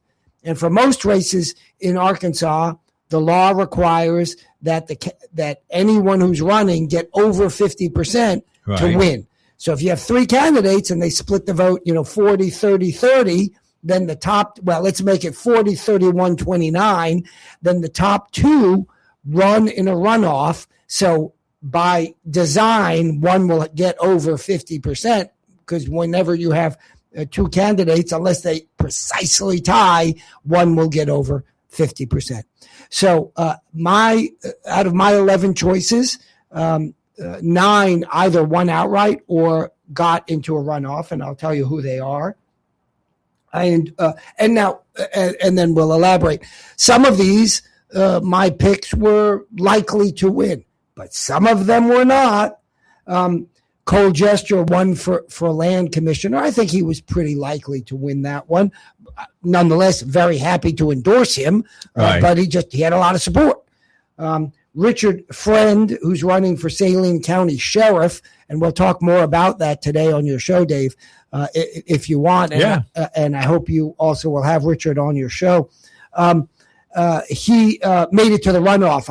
And there were a number of candidates running for that Saline County Sheriff. Go ahead. Okay, let me stop you there, because you were talking about there was a lot of erroneous information that people were posting about him. Just now that he made it to the runoff, there's some crank out there who's putting out videos, and I saw this guy, and boy, let me tell you, I wouldn't buy, I wouldn't buy a hamburger from him. When Robert goes, ooh, that gets serious. Exactly. So this guy's just putting out absolutely false information about our good friend, Richard Friend. It's a good name, isn't it? Yep. Vote for a friend for sheriff. He really is officer friendly. That's right. And Richard Friend has years of experience in law enforcement. And he's running against a guy who also has some experience in law enforcement. This crank that I told you about apparently ran more than once to be a sheriff, I think, and lost. So, he doesn't strike me as the most credible. And he's just put out, he might as well have called our good friend Richard Friend an axe murderer. I mean, it's just a bunch of cuckoo statements. They're not true. I know them not to be true because I know Richard Friend and I know his quality. And this is the difficulty. How do you prove something is not true, right? Well, that's always the problem. Right. No, I didn't do those false things that you said, that I'm a thief, that I'm a liar, whatever it is. You know what the answer is? What's that? The answer is, when did you stop? Right. Exactly. So that's, it's, and so far, to the best of my knowledge, his opponent hasn't said anything about this crank putting out these comments. Well, anyway, he asked me, should I? Is there a legal action I can take? I said, absolutely. File a lawsuit. That's the legal action that you can take. And I gave him the name of a few attorneys that I think could do a good job at that. So I hope he sues because, as you know, I just won a unanimous jury verdict, and it doesn't have to be unanimous to win, but I got all 12 jurors, me and Chris Corbett, to be clear, got all 12 jurors to side with our clients, two conservative patriots who went to the rally on January 6th, but were not involved in any violence or anything like that. Right. Didn't break into the Capitol, nothing. And some crank there started accusing them of all sorts of wrongdoing as well. And we just won a $120,000 jury verdict on that. And so I have a little bit of knowledge about these things. And what I've heard about this guy is worthy of bringing a lawsuit against him too.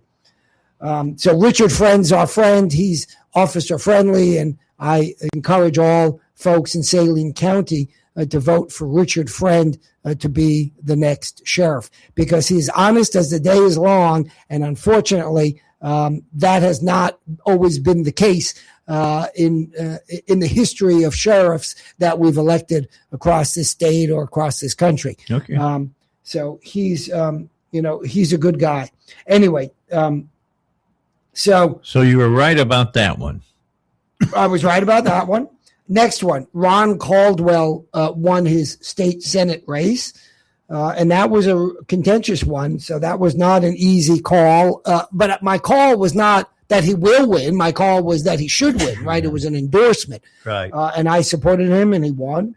I'll come back to this at the end, but perhaps the most not controversial, but the most unknown outcome was John Kyle Day down there in southeast Arkansas, District 94. He was running against Missy Wardlaw, Jeff Wardlaw's wife, and Jeff Wardlaw's the not guilty Wardlaw. Yeah, right, exactly. The guilty but not convicted somehow. Yeah. Missy Wardlaw. Jeff Wardlaw was is still actually in the House. And by the way, I got a call from a number of folks while I was pursuing this issue who said, I can't say it out loud or in public, but I'm not a fan of Jeff Wardlaw, and I fear if his wife gets in, she's going to be a proxy for him, basically. Right. And I'm not a fan. This is me talking, as you know, Dave. As you know, I'm not a fan of having these dynasties, right, where a spouse takes over for another spouse. There are enough people like in any Mayberries. Yeah, Mayberries as well. There are enough there are enough people in any given district that once someone is turned out, we can go to a different family. I said the same thing about the Bush family, by the way. So it's it's kind of silly. We as conservatives support term limits. But the term limits obviously don't include the spouse. You can't do that as a matter of course. But unless there's some exceptional reason for a spouse to be running for office, I'm highly skeptical of it. Okay, that's fine. Right. So John Kyle Day beat Missy Wardlaw, and I'll come back to that in a moment. Wayne Long, a very strong conservative, he won his race for state rep in the primary as well. Then judges. Nick Bronny. Yeah, he got over 50%. Yeah, well, there were only two candidates. I know. So Nick Barney won. And it was good. I had him on the air, and I was impressed. Mm-hmm. Really was impressed by him. Solid candidate, solid lawyer. So that was clearly the right choice. Gunnar DeLay, trial court judge over in Sebastian County, very good conservative judge. He won. Here in Pulaski County, Robert Tellez won, and that was a four-way race. He won a majority. Four-way race, and I endorsed him. Robert, incidentally, was my student many, many years ago.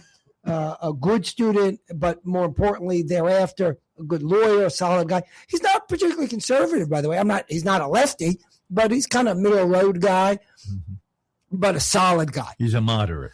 Yeah, and in Pulaski County, you can't even find conservatives who can win an election. Yeah, he's leaning towards being a Republican.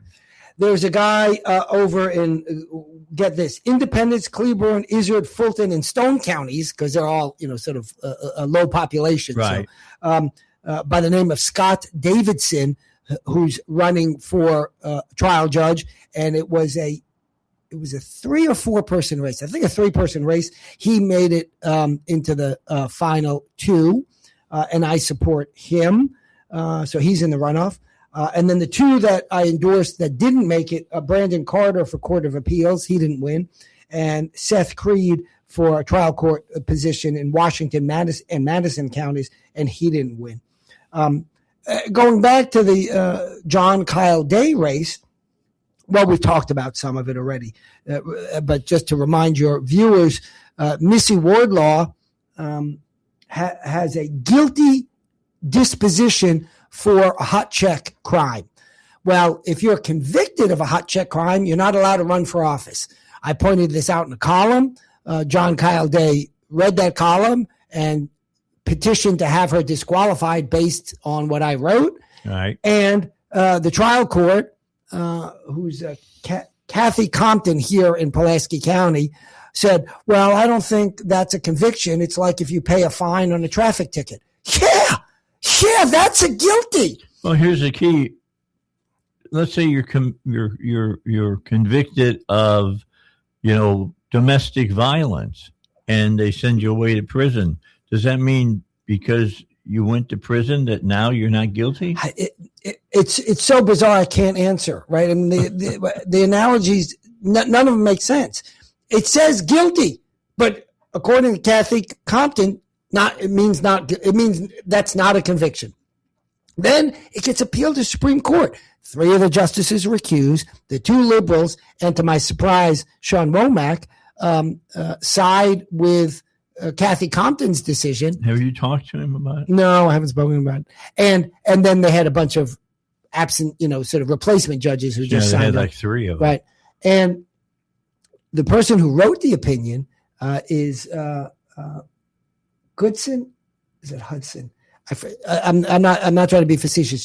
She got divorced or something, so I can't remember if she goes by Goodson or Hudson now. Courtney Goodson. It's one of the 2. Okay. Right? And she wrote the majority opinion. Well, get this. Her political operative, when she runs for office, is a woman by the name of Linda Napper. She runs a political consulting firm. Guess who else Linda Napper represents? Both ward laws. Oh, wow. Isn't that great? Both ward laws. And then if you check Linda Napper's voting record, this is public record. You can get it from the Secretary of State. She has alternated in the last several elections. One election, she votes in a Democratic primary. In the very next election, she'll vote in a Republican primary, then back to a Democratic primary. Boy, that's some conviction, Dave. Yeah. Right? But that's what it means to be a political operative, right? I mean, Right. It doesn't matter. It doesn't matter what the substance is, right? It's just about where she needs to be aligned at the moment. I agree. Okay, let's take a break. Yep. And this will be the final break of the hour, and then we'll come up and finish talking to Robert. Robert Steinbach is with us until 10 o'clock. It's already 8:50 here on the Dave Ellswick Show. Good to have you along for the ride on this Friday on 101.1, the Answer.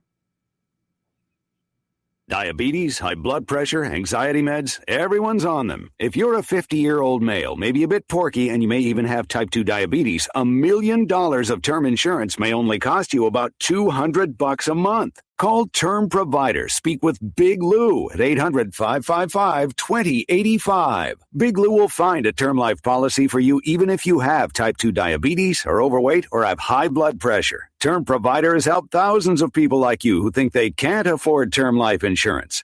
To buy $1 million of affordable term life for you, all you need to do is call Big Lou at 800-555-2085. Lou will make sure the scales are tipped in your favor. Call 800-555-2085. Big Lou will answer your call and work to fit you into a term life policy that you can afford. Remember, Big Lou's like you. He's on meds too. Call 800-555-2085 or biglou.com. 101.1 The Answer. Weather. A slight chance of rain today, otherwise cloudy and a high of 80.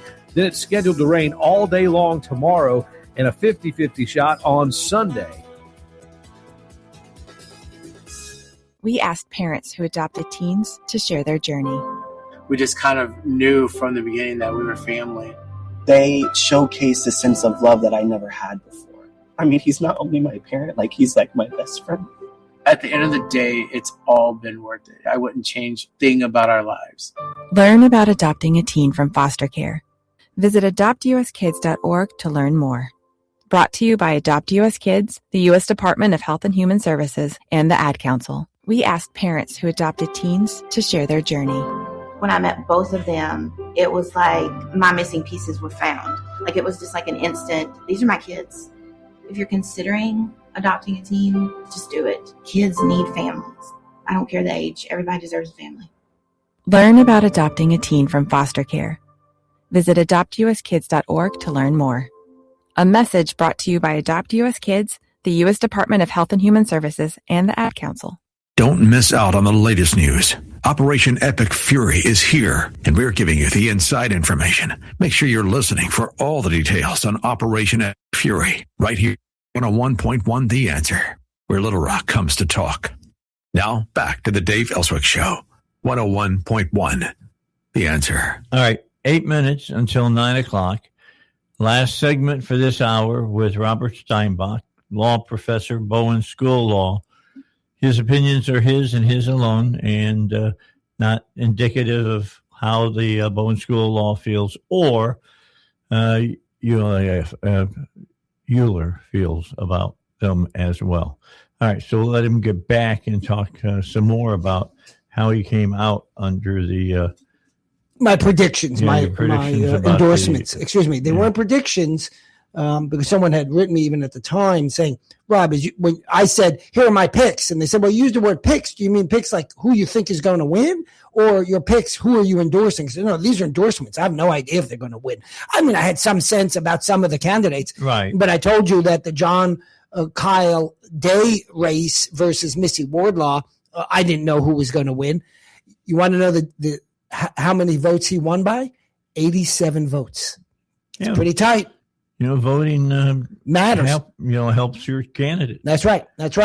And so I was telling you before the break that the person who wrote the majority opinion in the Supreme Court,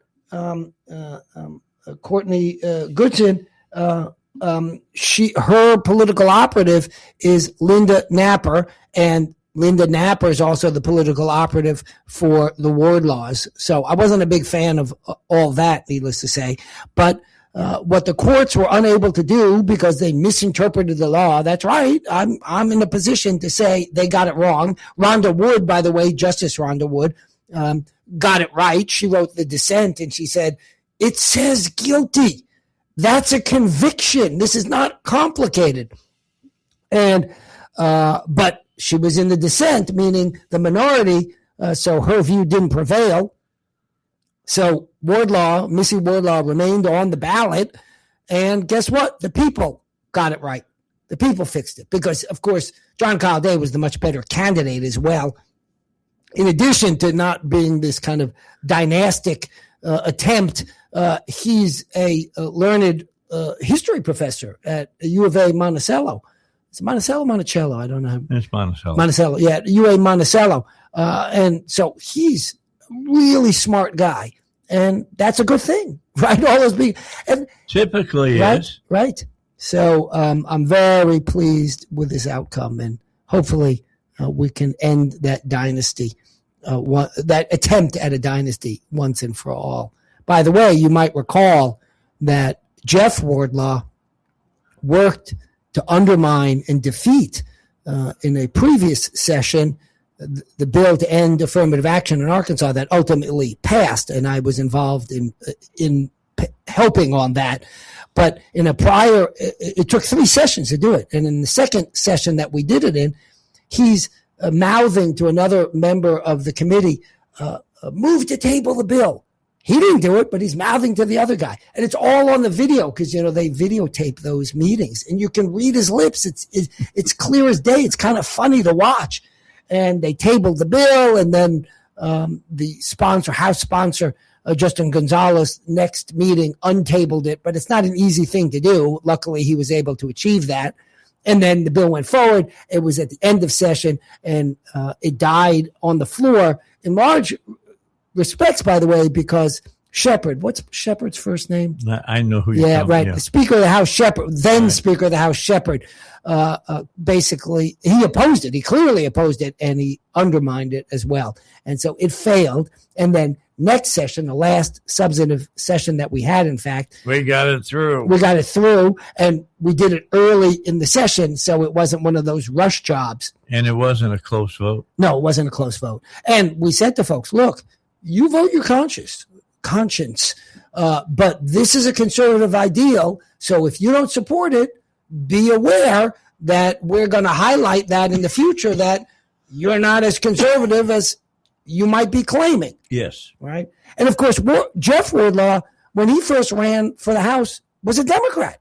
6 years later, I think it was, he switched to Republican. By the way, so did the House, right? What a coincidence. Yeah. He discovered he was a Republican right after the House discovered that it was going Republican. Whoever would have thought about it? There's a lot of that going on. Exactly. So he discovered he's a Republican. Of course, he hired a political operative who really doesn't much care about which party. She votes in both parties in alternating times.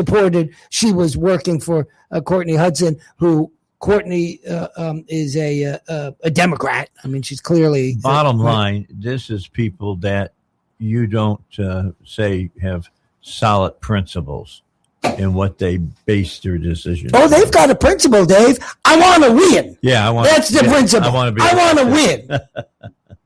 That's their principle. How do I get in power? I don't care what I'm voting on. How do I get in power? That's what they should say. It says, I just want to be able to tell you how to live your life. That's right. That's right.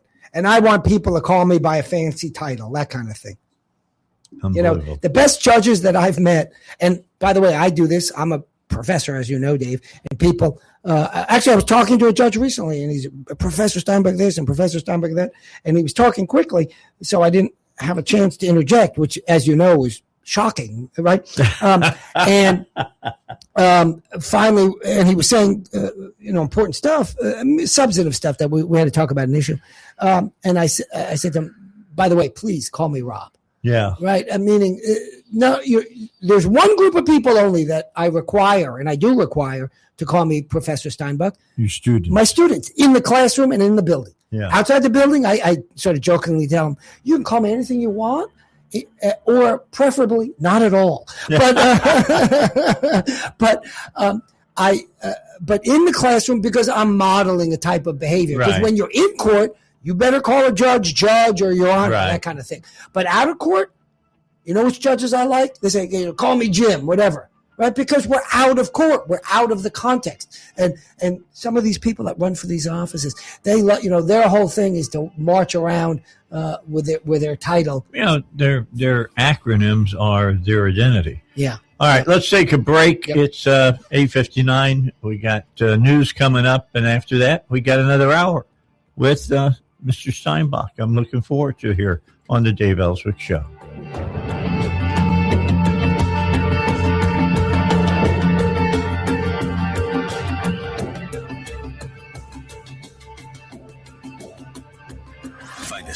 1011 FM, theanswer.com. Download our apps, stream us 24/7, or watch us at snc.tv. KDXE, Kamek Village, Little Rock.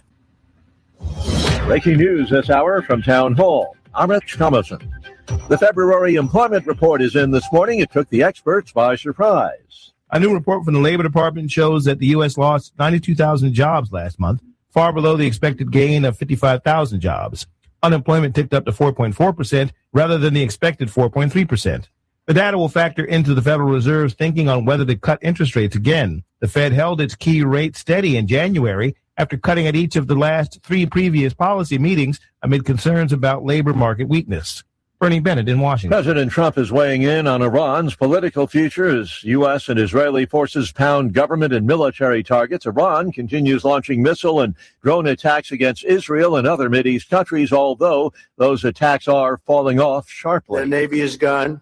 24 ships. President Trump says U.S. and Israeli forces are decimating Iran's. They have no air force. They have no air defense. He concedes it's not complete. Missiles are gone. Launches are gone. About 60% and 64% respectively. But what's left of Iran's leadership, Trump says, is desperate. They're calling. They're saying, how do we make a deal? I said, you're being a little bit late. And we want to fight now more than they do. After the son of the Ayatollah Ali Khamenei emerged as a frontrunner to succeed him, Trump declared he should be involved in choosing Iran's next supreme leader. I'm Ben Thomas. The president is nominating Oklahoma Republican Senator Markwayne Mullin for Homeland Security Secretary. Mr. Trump fired embattled DHS Secretary Kristi Noem, who had faced growing criticism over her leadership of the agency. The president says he's naming Noem a special envoy for the Shield of the Americas. Watching Wall Street, stocks are deep in the red this morning. The Dow Jones Industrial Average is down. At the moment, it's off about 725 points. More on these stories, townhall.com. Hi, it's Mike Gallagher. A lot of us are thinking about taxes, home projects we've been putting off, ways to get ahead financially in 2026. Now's the perfect time to talk to my friends at Fellowship Home Loans. If you want to lower your mortgage payment, they can help you refinance. If you need access to cash for home improvements or to wipe out high-interest debt, their fixed-rate line of credit is one of the best tools out there. Fast approval, predictable rate, and flexibility to use your home's equity wisely. Remember, many people still qualify to skip their next two mortgage payments. Imagine starting big projects or paying down debt with 2 months of breathing room. My family and I have used Fellowship personally. I trust these guys. Take control of 2026. Go to fellowshiphomeloans.com/Mike G. fellowshiphomeloans.com/Mike G. fellowshiphomeloans.com/Mike G, or call 800-510-MIKE. That's 800-510-6453. Fellowship Home Loans, mortgage lending by the book. Nationwide Mortgage Bankers, DBA Fellowship Home Loans, Equal Housing Lender, NMLS number 819382. The State Department says the United States and Venezuela have agreed to reestablish diplomatic relations. The move comes as Trump administration officials have been visiting the South American nation after dictator Nicolas Maduro was deposed by the U.S. back in January. Since then, the Trump administration has been stepping up pressure on Maduro loyalists who now run the oil-rich nation. Relations between the two countries were severed back in 2019 during President Trump's first term. Wide swaths of Cuba remained without power a day after a massive blackout hit the western part of the island. The latest outage is blamed on a fragile electric grid and a lack of fuel. Crews worked overnight to repair a broken boiler at one of Cuba's largest thermoelectric plants. Officials have warned that it could take 3 to 4 days for power to be fully restored. State media reports 52% of electric customers in Havana now have power. News and analysis, townhall.com. These folks take the culinary arts quite seriously. The debate is in Denmark whether top-level cooking counts as art. And the country's theatrical restaurants sit right at the center of it. Some are exploring formal recognition for gastronomy. Now, here is where it gets a little weird. Some chefs say food can carry ideas and emotion just like modern performance art. Art Voices say chefs could start competing for the same cultural money. Makes you want to grab a sandwich and go look at paintings. Jason Walker reporting. Postmaster General David Steiner warns that the Postal Service is on track to run out of cash within a year. That is, unless Congress allows it to borrow more money. No cash would mean no pay for workers or vendors, and that could impact mail delivery. More on these stories at townhall.com. Scott Jennings sets the record straight. Donald Trump has been 100% consistent on his views on the Iranian regime going back to 1980. And since he became a political figure in the United States, he has been crystal clear that he will never allow Iran to possess a nuclear weapon. The Scott Jennings Show. Weekdays at noon, right before Hugh Hewitt at 2 on 101.1. The Answer.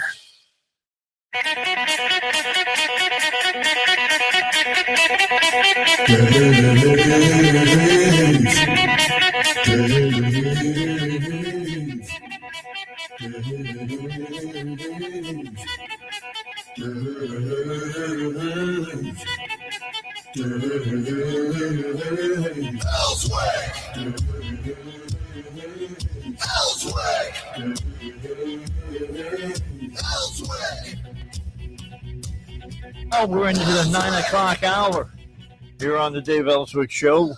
My weekend looms in front of me. I'm done at 11 o'clock, so I hope that your weekend is going to be a good one, although it sounds like it's going to be a soggy one. Rain all day tomorrow, rain some 50-50 on Sunday. So I'm thinking already for my lunch tomorrow, Val.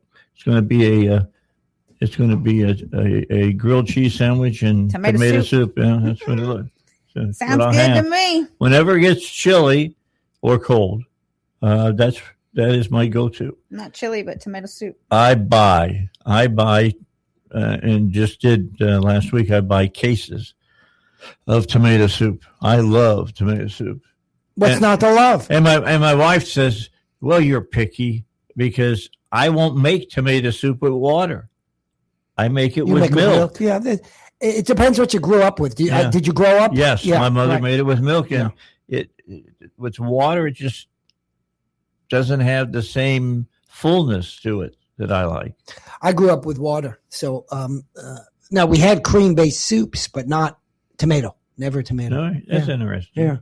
I know people who couldn't afford to buy tomato soup, and so they bought a real big bottle of ketchup and put water with it and make nasty. And that was their tomato soup. But that's what they could afford. Right. So that's what they ate.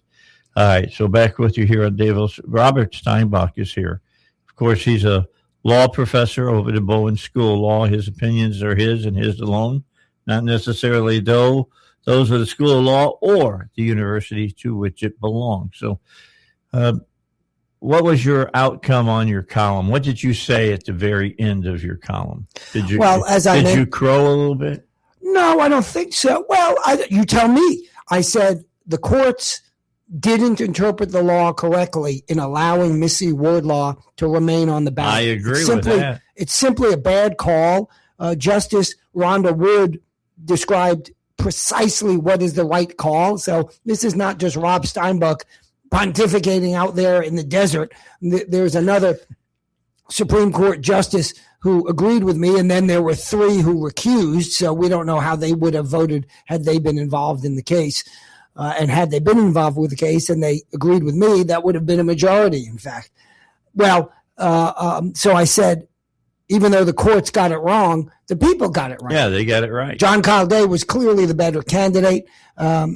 Substantively, he is a more capable candidate, and he's not involved in an attempt to have a dynastic office where it's passed between spouses or other relatives, which I don't like. Well, there's nothing to like exactly about that. I mean, what's the family in Michigan that the father held the office, and then he died in office, and the wife ran and picked up the mantle, and then she ran out of being able to be in office, and now her daughter has taken over that. I can't remember the name. I know precisely.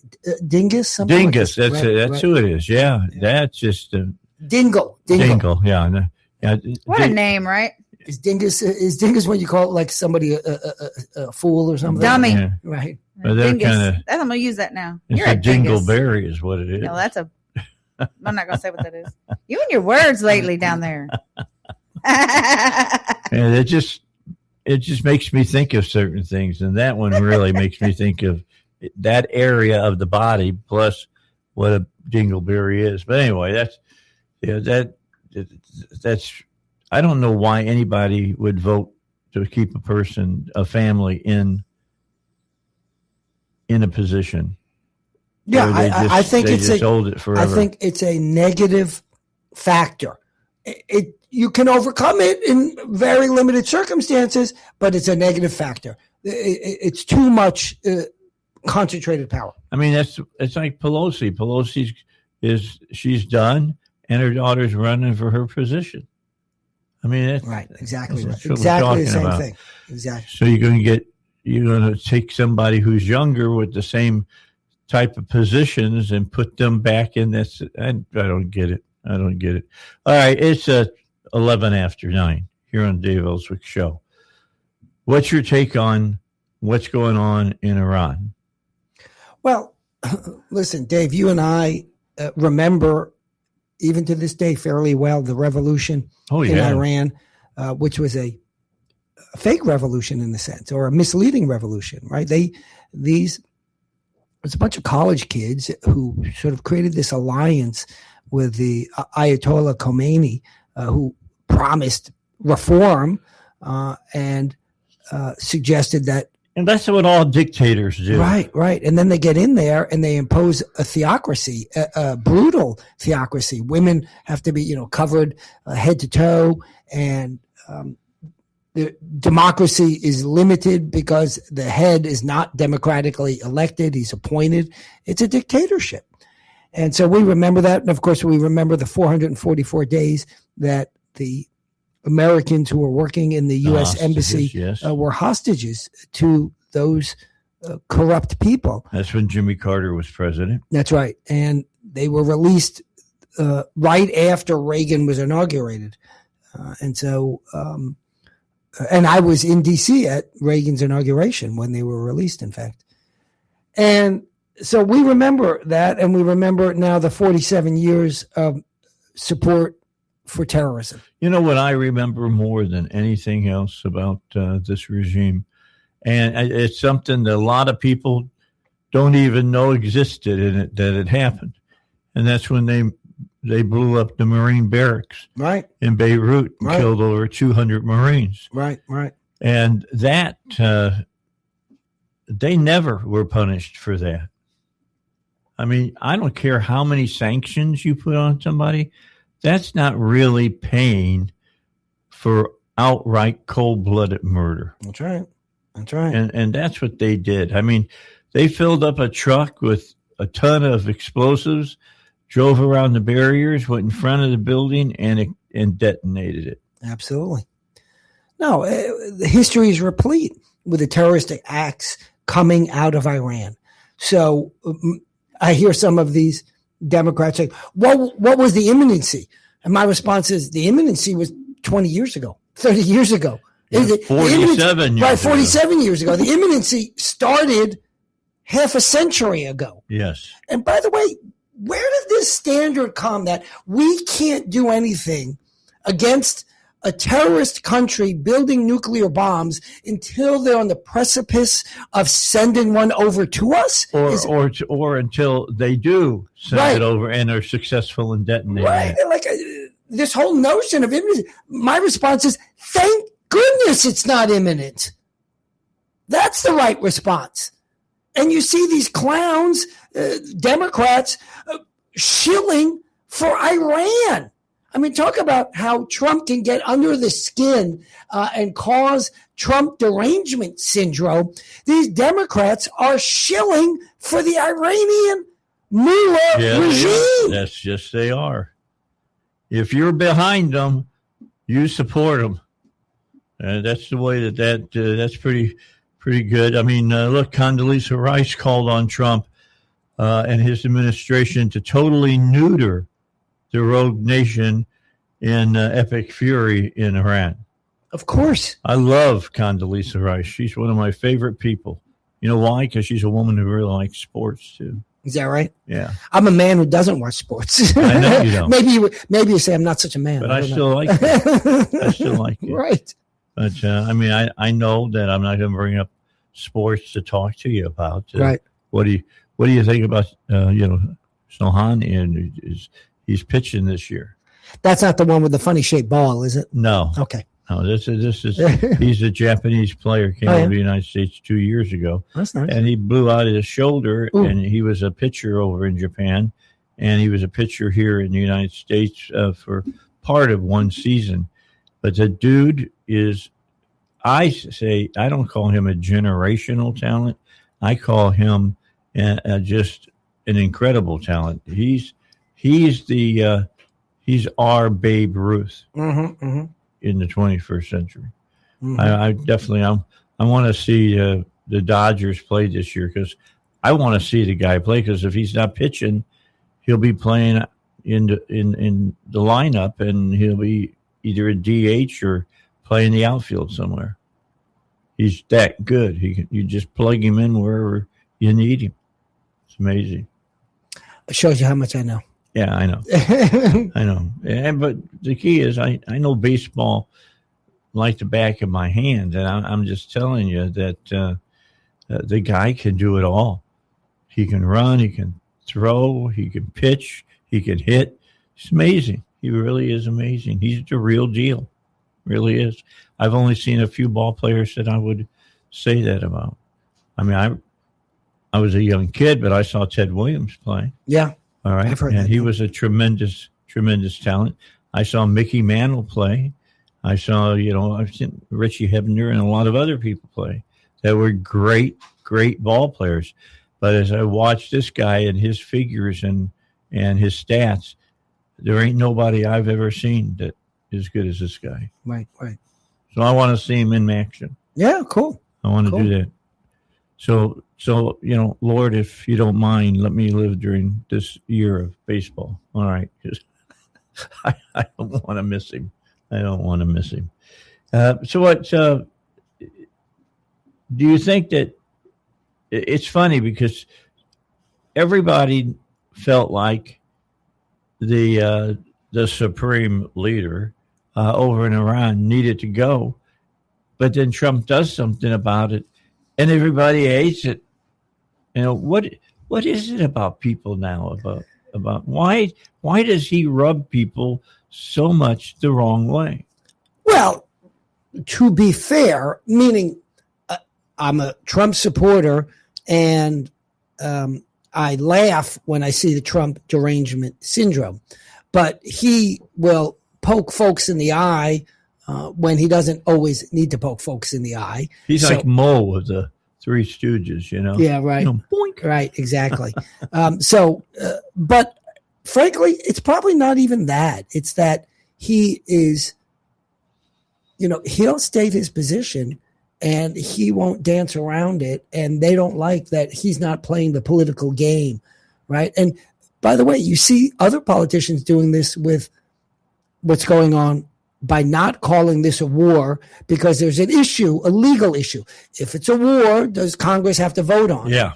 Right? So a bunch of politicians are... Because for all of you who don't know this, only Congress can declare war. President can't do that. That's right. Congress. But since World War II, presidents have always engaged in military conflicts, wars, that... police actions. Right. They got all sorts of names for wars. That's not war.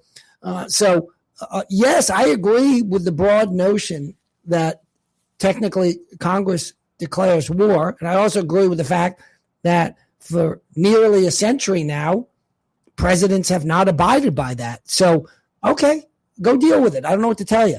But certainly this president is not going to change that practice after 75 years of experience. He's not going to. Obama dropped bombs on people while he was president. Virtually every president has had some sort of military action. So to me, military action is war. That doesn't mean I'm suggesting that we need to change the practice. I'm just saying it's all the same. And you can get into that academic debate that's largely not enforceable because the courts likely would not get involved. They would call it a political question doctrine issue. The quafuckle. What's it? I'm thinking of that word that they call when something, they mess it up so badly, like when they beat an egg to make scrambled eggs, a kerfuckle. So they wouldn't get involved, and the bottom line is that Kerfuffle. It's a technical. I'm not trying to minimize it. It's a sort of philosophical legal question, but one that has not been enforced, like I say, for 75 years. So go deal with it. I don't know. Well, here's the other thing. Republicans hated FDR because of, he tried to pack the court and all the rest of the things that he did when he was president. But when World War II was declared, they were firmly behind the president. That's not the way it is anymore. No. People don't line up and support the president. Right. Well, at least this president. Well, yeah, I agree. Anyway, it's crazy. We got to get a break in. 9:21, come back and we'll cover the big stories of the day with Robert here on the Dave Ellswick Show. Some power outages. Central Arkansas just got another reminder that winter doesn't play around. Northside Power keeps homes running with Cummins home standby generators. Northside Power is Central Arkansas's largest supplier and the #1 provider in sales and service. Their systems automatically restore power in seconds. And with Northside's monitoring technology, you'll know your generator is ready before the next storm hits. Generators isn't something we do, it's all we do. Town Hall News, where conservative voices cut through the noise from breaking headlines to fearless opinion. We report what matters without apology. Written by people who actually believe what you believe. Town Hall tells the stories the corporate press buries, from President Trump to Capitol Hill, from pivotal elections to your everyday lives. Join the movement at townhall.com. Real stories, real reporters, real conservative media. What is dedication?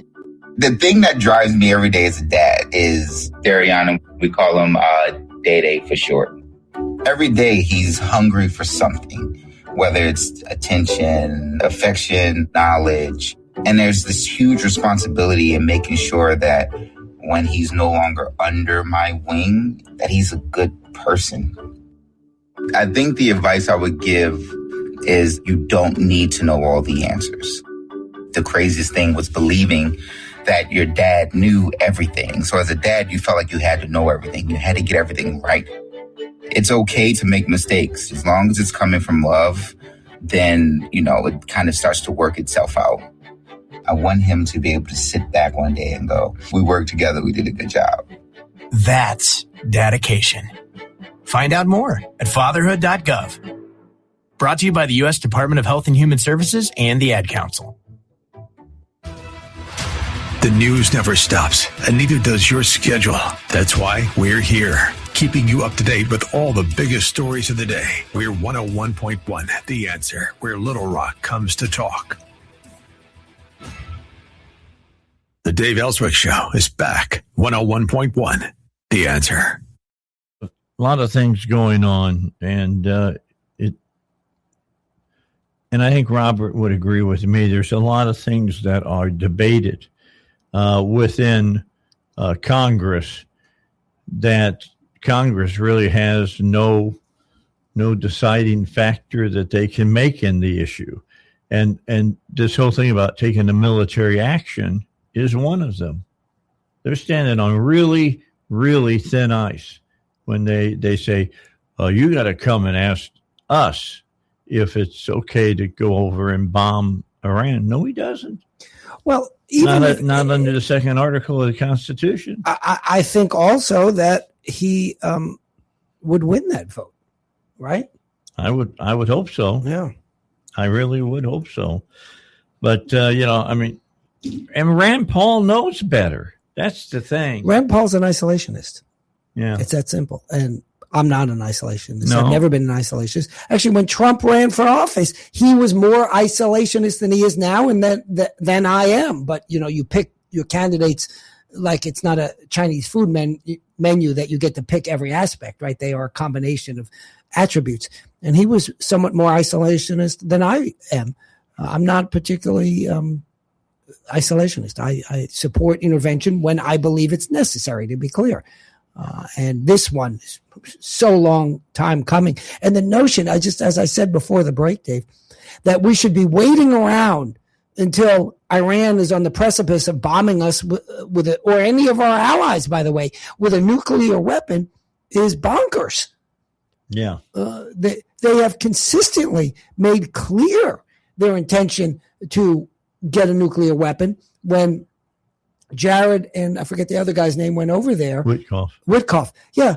They said, Witkoff said to them, well, we'll give you the nuclear power. We'll give you, you don't have to create any radioactive material. And they said, no. Well, so what? But if you're getting it for free from us, why do you need to be doing that? So let me ask this question of you. Why do you think it is not discussed that the Iranians, they have some fissionable material? Right. It's hidden somewhere in Iran. I mean, it's part of the stuff that at least the United States is trying to bomb, I believe. So I guess perhaps they may have collapsed some tunnels and they can't get to it yet. But that's something that needs to be taken care of, because you can't just leave it there and let somebody go get it. And now you don't have to put a bomb on the tip of a missile to make it devastating. You can take some, of the nuclear material and put it in a Coke can and make holes in the Coke can, tie it underneath a taxi, let the taxi drive around and spread the radioactivity, and tens of thousands of people are going to die from radiation sickness or cancer or whatever. They just can't have it. You can't trust them at all. I mean, what would we have done in World War II if we thought that, we did do some. We did the Manhattan Project. We got the bomb first because Germany was working on one too, and they were pretty close to it. They didn't have the heavy water, and that was because of an action the Allies took up in, I think, Sweden, where they were producing the heavy water necessary for an atomic weapon. They blew up the factory. In fact, there's a movie made about it. And it just seems to me, as much as what we should have learned from history, many people forget, or they don't want to bring it into the equation. I mean, if you know that 2 + 2 = 4, why wouldn't you make sure that anytime 2 + 2 shows up in any kind of mathematical problem, it's going to be 4? So you just say, yeah, I've learned that 2 + 2 is 4. So, we can't let the Iranians have a bomb because their 2 + 2 is what they think and what their religion is. Yeah, well, it's as we discussed earlier before the break, 47 years of support for terrorism by the most rogue of rogue nations, and every other president just sat by, and it's nonsense. Absolutely. And of course, Obama shipped over pallets of money to these terrorists. And then Biden unfroze millions of dollars that was frozen from the Iranians being able to get it. Well, and that's why people, they say, well, why would Iran drag its feet when Trump is saying, look, either you come to the table or we're going to take you out, take out your military installations, and leadership as well, by the way. And the answer is because they've been getting away with it for so long, they thought they could continue to get away with it. It's like the kid whose parents have said, do that again and I'll spank you, but never spanks them. Right. And then all of a sudden you spank them and it's like, why did you do that? Right, exactly. As far as that's concerned. I mean, this is serious business. Right. And we can't let the Iranians pontificate it away. That's right. And that's what they're trying to do. Well, they're just trying to wait them out, right? Yeah, they're trying to run the clock. Yeah. I mean, there'll never be another Trump. So it has to happen now. All right, here's your news. With SRN News, I'm Rich Thomason in Washington. American and Israeli forces are showing no mercy to Iran's military-backed dictatorship as the U.S. warns that attacks on Iran will intensify as a full week of hostilities draws to a close.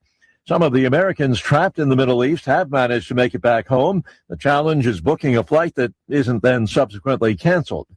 Republican Senator Markwayne Mullin of Oklahoma says he is very excited at the prospect of serving as the next Homeland Security Secretary. President Trump is nominating him for the job after firing embattled DHS Secretary Kristi Noem. February's job cuts caught the experts off guard. The Labor Department says employers shed 92,000 employees last month. On Wall Street, stocks are sharply lower. The Dow down 635 points. The Nasdaq 230 points in the red.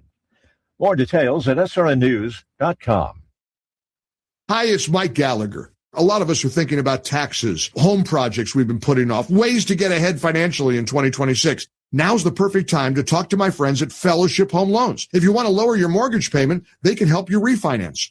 If you need access to cash for home improvements or to wipe out high-interest debt, their fixed-rate line of credit is one of the best tools out there. Fast approval, predictable rate, and flexibility to use your home's equity wisely. Remember, many people still qualify to skip their next 2 mortgage payments. Imagine starting big projects or paying down debt with 2 months of breathing room. My family and I have used Fellowship personally. I trust these guys. Take control of 2026. Go to fellowshiphomeloans.com/Mike G. fellowshiphomeloans.com/Mike G. fellowshiphomeloans.com/Mike G, or call 800-510-MIKE. That's 800-510-6453. Fellowship Home Loans, mortgage lending by the book. Nationwide Mortgage Bankers, DBA Fellowship Home Loans, Equal Housing Lender, NMLS number 819382. Let's be honest. The National Symphony may not be in his future, but he wanted to try violin. So you said yes because you love him. And if you love him that much, love him enough to make sure he's buckled up and in the back seat. Find out more about keeping your kids safe in your vehicle at nhtsa.gov/the right seat. Show them you love them. Keep them safe. Visit nhtsa.gov/the right seat. Brought to you by the National Highway Traffic Safety Administration and the Ad Council. It's 4 a.m., Monday, and you're literally sucking baby snot through a tube because she's congested. Man, that's love. And if you love her that much, love her enough to make sure she's buckled in the right car seat. To make sure your child's in the right seat for their age and size, visit nhtsa.gov/the right seat. Show them you love them. Keep them safe. Visit nhtsa.gov/the right seat. Brought to you by the National Highway Traffic Safety Administration and the Ad Council. Talk radio for the next generation. Hey, coming up this weekend for The Voice of Reason, where are we at with the ongoing conflict in Iran, and will we see the end to it anytime soon? Plus, we'll chat with Mike Murphy on the Committee for Responsible Federal Budgets as we talk about the appropriations process in trying to reform government spending. That plus what happened with elections this week. This is The Voice of Reason with Andy Hoosier.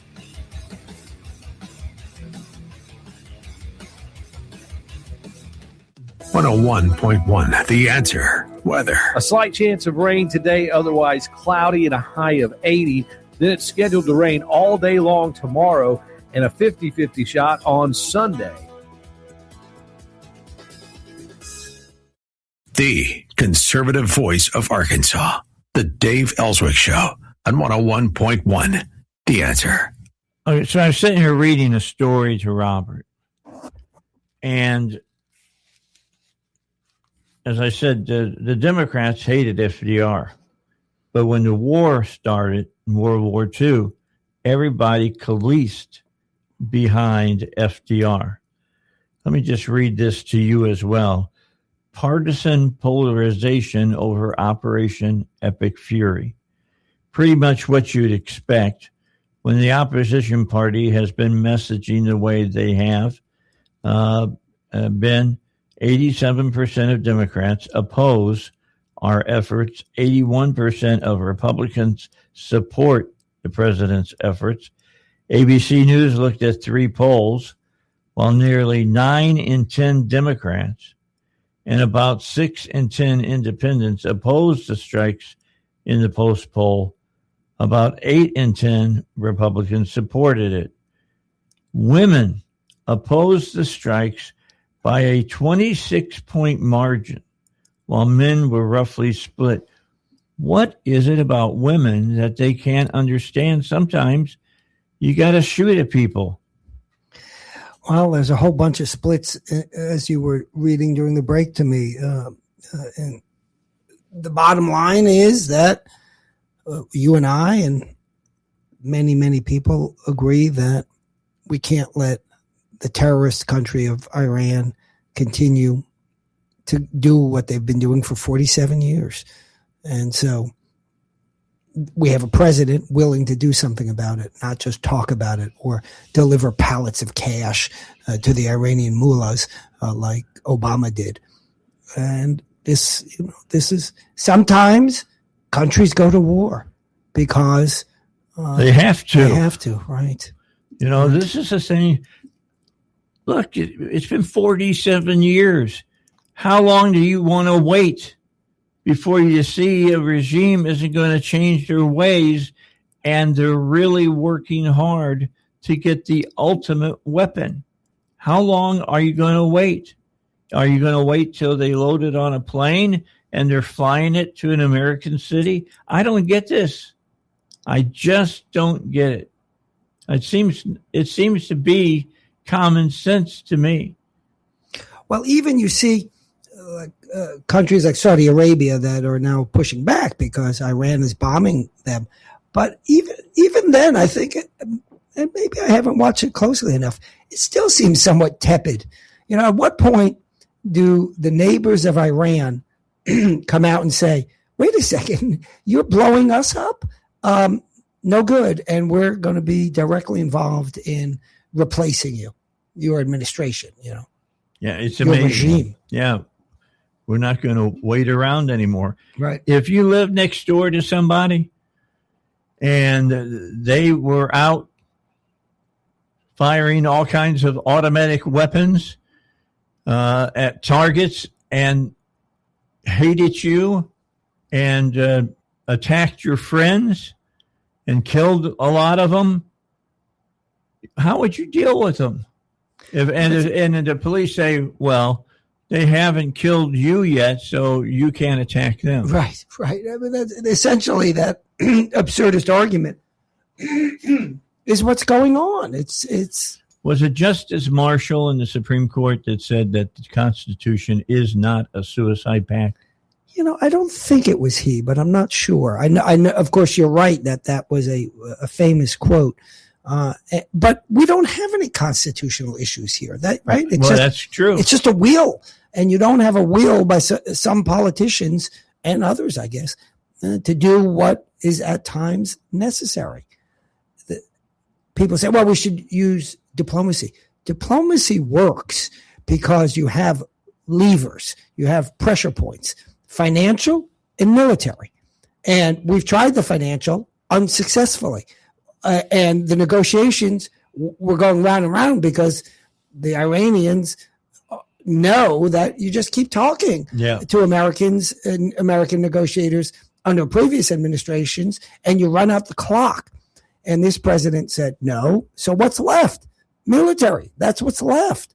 And I'm no fan of fighting and wars and devastation and all that stuff. The question is, what's the alternative?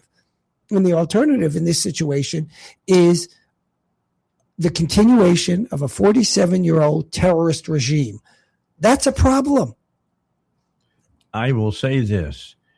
If Reagan were president right now, we might be doing the exact same thing. And if he was doing it, the never Trumpers out there would be supporting him. They'd be cheering him in the halls of Congress. And now, because you personally just don't like somebody, because you see him as an outsider and not as a person who is, advancing the Republican brand, so to speak, don't get it. I'm at a loss for words when I look at people that aren't saying, good for you, Mr. President. You understand that these guys got to be stopped. Well, indeed, right? We don't have any hesitation in supporting this reasoned military action. Look, military action always brings unsavory consequences. But the question is whether those unsavory consequences are better or worse than the alternative. And in this situation, it seems quite clear. I think, after the Beirut bombing, I would have thought 90% of Americans would be agreeable to going in and destroying Hezbollah, right? All right, because they're the ones that carried out the attack. And because of their carrying out the attack, by working with Hezbollah, Iran would be right there in the middle of the radar screen. Of course, absolutely, to be taken care of. So I don't I got to tell you, if you're standing against this, you don't understand national security at all. I mean, you don't understand why you can't let Iran have a nuclear weapon. Could you imagine? Right? I mean, it's just, oh my God. And they're just proceeding in that direction every single day. Yeah. And we got to pick up the 90 pounds of enriched uranium wherever it happens to be in Iran. Because you can't let some other despot get it. And there's others out there that would love to have their hands on it. I mean, Un would love it in North Korea, of course. And there's other sponsors of state terror all over the world that you don't want to let them get their hands on it because they would use it. And Iran, the regime in Iran would readily give it to them because they have demonstrated a pattern of having proxies conduct their terrorism. Yeah, and they've said it from look, my dad always taught me that you got to believe what somebody tells you. If somebody says, I'm going to punch you in the nose, be ready be watching their hands and their arms, that they're not loading up ready to punch you in the nose. Well, it's a great point, right? Iran has said for years that they want to destroy America, they want to destroy Israel, they want to destroy the West. And as you say, and other politicians have said this too, believe what they say. Yeah, that's all you got to do. Just take it for granted. I mean, look, Iran is not the mouse that roared, I'm telling you. That's not the case. This isn't some flea-bitten third, world party in some backwaters. These people have money and they've got scientists that can do what they're saying. The country's nearly 100 million people. That's no tiny country. I want to look, how big. I'm going to look up how many people are in Russia. I bet you it's comparable. And so that's, this is a real. Russia is 143 million. There you go. 1.5 times, right? That's not a huge difference. And as you say, they have been up until recently flush with money from selling oil illegally in many instances, and are developing and getting money from presidents. Right, exactly. I mean, that's so bizarre, isn't it? Yeah, well, it's like saying that you're against their aggression, but we're going to give you a self-fulfilling prophecy by giving you hundreds of billions of dollars in free money. Right.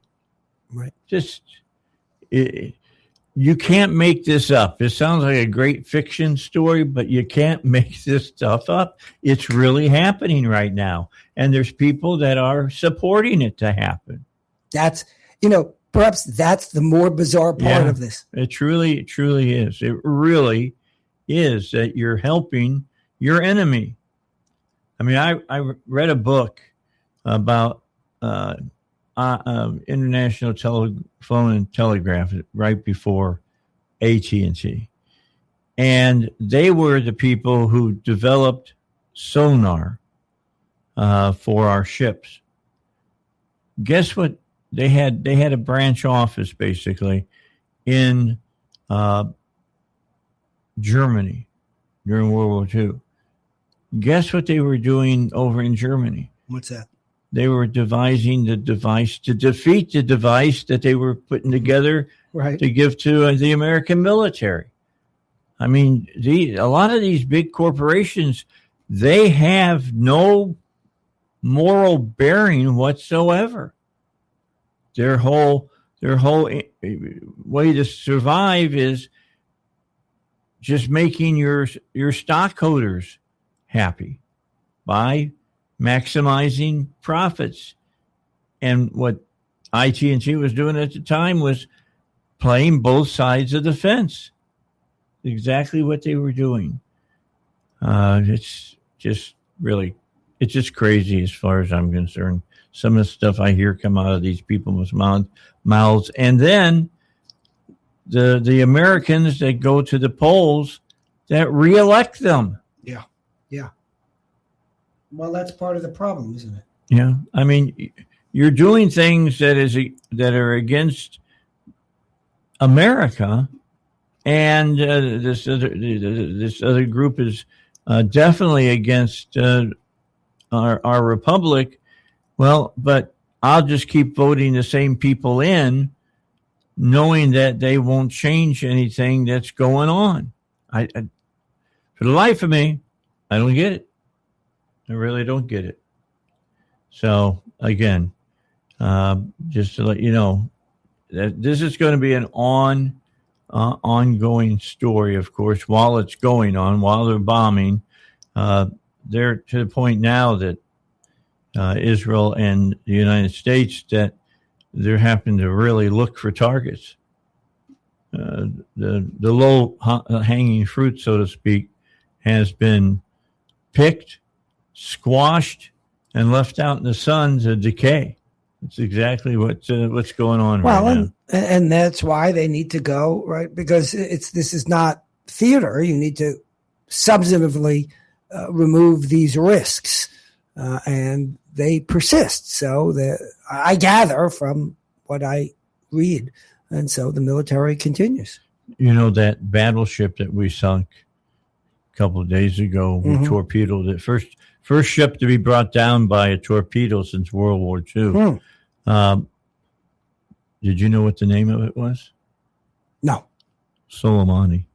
Is that right? Yeah, they named it after that terrorist general. Right. I had a field day when Trump killed him. Right. Had him killed because the only way they could identify that it was him is they found a hand in the debris, and it was wearing only a ring that only Soleimani wore. And that's right? That's how they knew that they got him. Wow. I mean, now they got DNA proof and everything, but that's why they said at the very beginning, we got him. I mean, they found his hand. Wow. Crazy. Yeah. Crazy. All right, break, and then we'll come back, finish it up for the 9 o'clock hour here on the Dave Ellswick Show. 10 o'clock hour, Razorback Zach will wrap it up with us here on the Dave Ellswick Show. I'm Ferenc Toth, host of the Your Personal Bank Show. I use common sense as an entrepreneur, financial literacy educator, and speaker to understand how current events affect our money, our economy, and our freedom. Grow your money safely, reduce taxes, increase returns, and create positive arbitrage with your personal bank. Tune in to the Your Personal Bank Show, Saturdays at 1 p.m. or contact Ferenc at yourpersonalbank.com. The Your Personal Bank Show, Saturdays at 1 p.m. on 101.1 The Answer. Don't miss out on the latest news. Operation Epic Fury is here, and we're giving you the inside information. Make sure you're listening for all the details on Operation Epic Fury, right here on 101.1 The Answer, where Little Rock comes to talk. The more you listen to your kids, the closer you'll be. So we asked kids, what do you want your parents to hear? I feel sometimes that I'm not listened to. I would just want you to listen to me more often and evaluate situations with me and lead me towards success. We're not adults, so just be there and like listen. I just want someone to yap to. And I just feel like I'll be fine like if someone just hears me talk and talk and talk and talk and talk and talk and talk. You're doing a really good job. And I don't think I tell you that enough. And I know sometimes we get into it and it's just hard on both of us. But, try to understand me more and I'll try to do the same. Listening is a form of love. Find resources to help you support your kids and their emotional well-being at sounditouttogether.org. That's sounditouttogether.org. Brought to you by the Ad Council and Pivotal. For decades, Dennis Prager shared his wisdom with listeners around the world through his lectures, courses, interviews, and debates. Now, for the first time, the collective wisdom of Dennis Prager is being made available as a podcast. Listen to Timeless Wisdom with Dennis Prager, with new episodes released for a limited time only as a podcast. Subscribe for free today at DennisPrager.com. That's Timeless Wisdom with Dennis Prager, exclusively at DennisPrager.com. America is at a tipping point. To ensure we stay the land of the free and home of the brave, you need to be informed and engaged. That's why we're here. 101.1 The Answer, where Little Rock comes to talk. The Dave Ellswick Show continues now. 101.1 The Answer. I have another little polling story that I want to share with you, and I want to share it with Robert, too. Mm-hmm. CNN has been doing pretty well at reporting the poll numbers lately. They got rid of a lot of the people who had Trump syndrome, and you're not hearing Trump orange man bad, Right. all that kind of stuff. So Harry Enton, who does their polling, reported this. Republicans love Donald Trump more than any president's own party supporters loved him at this particular point. Take a look at the polling numbers. Here we go. Own party supporters, 21st century presidents, own party approval about it at this point in the second term. Bush was at 77%. Obama was at 77%. But look at this. 86% of Republicans approve of the job that Donald Trump is doing at this point. That is higher than either Obama or Bush had within their own party at this point. Trump's magic touch has not seemed to wear off yet when it comes to the Republican base. That's pretty amazing. What do you think is going to happen in Texas? Did you see that Cornyn, the sitting U.S. Senator who's been in the Senate for years, and I worked with his staff very closely, he was challenged. He may lose his seat. Right. He was challenged by the Attorney General of Paxton of Texas, and they're now in a runoff. There was someone else in the race, right? Yeah, so now he didn't right. have a percentage to stay in it. Right. And so sort of like we've been discussing, they do it like we do. Now you got to get a majority, so they're going to have a runoff election. I was surprised. I didn't follow it. And then I heard Paxton challenged Cornyn. Wow. Yeah. It's kind of a big he's deal. the AG, isn't he? That's correct. All right. So the people know who he is. Oh, yeah. Because he's been in the news a lot. Oh, yeah. For the state of Texas. And it amazes me, the Democrats, they're running somebody in the House who beat Crockett. Thank God for that. But, so there'll be a big race between them for a congressional seat. And I look at, first of all, I think it was 20-something% voted for Crockett. How can you vote for somebody that's that nuts. Who's Crockett? What's the story of Crockett? Jasmine Crockett. Okay. She is she's literally, who's the lady in the House that's always mouthing off and is just nuts? AOC or Jasmine Crockett? No, neither one of them. She's Maxine Waters? Maxine Waters. Thank you. Maxine Waters. Yeah, I'm just going to go down the list of crazy liberals. She's really, really crazy. And, if you like her, you're going to like Crockett, because Crockett is the same way. Although Crockett sounds a little bit more educated than Waters does. Mm-hmm. So why would you vote for a woman like that? That's crazy. Of course, some of that is race politics. Mm-hmm. Black people voting for their black person. I got over that a long time ago. All right. I don't care if you're, Asian or you're, round eye or what. I'm gonna vote for the person who I think is the smartest and most credible conservative that I can get behind. Of course. And that's what I do. Of course. But we've got such a race hangover in America. We really do. I mean, it's like when you talked about affirmative action, Robert, right. And we got rid of it. It was like people were saying, yeah, I don't like racism, but yeah, I support affirmative action. You can't do both. Well, people don't like to give up their handouts. It's that simple.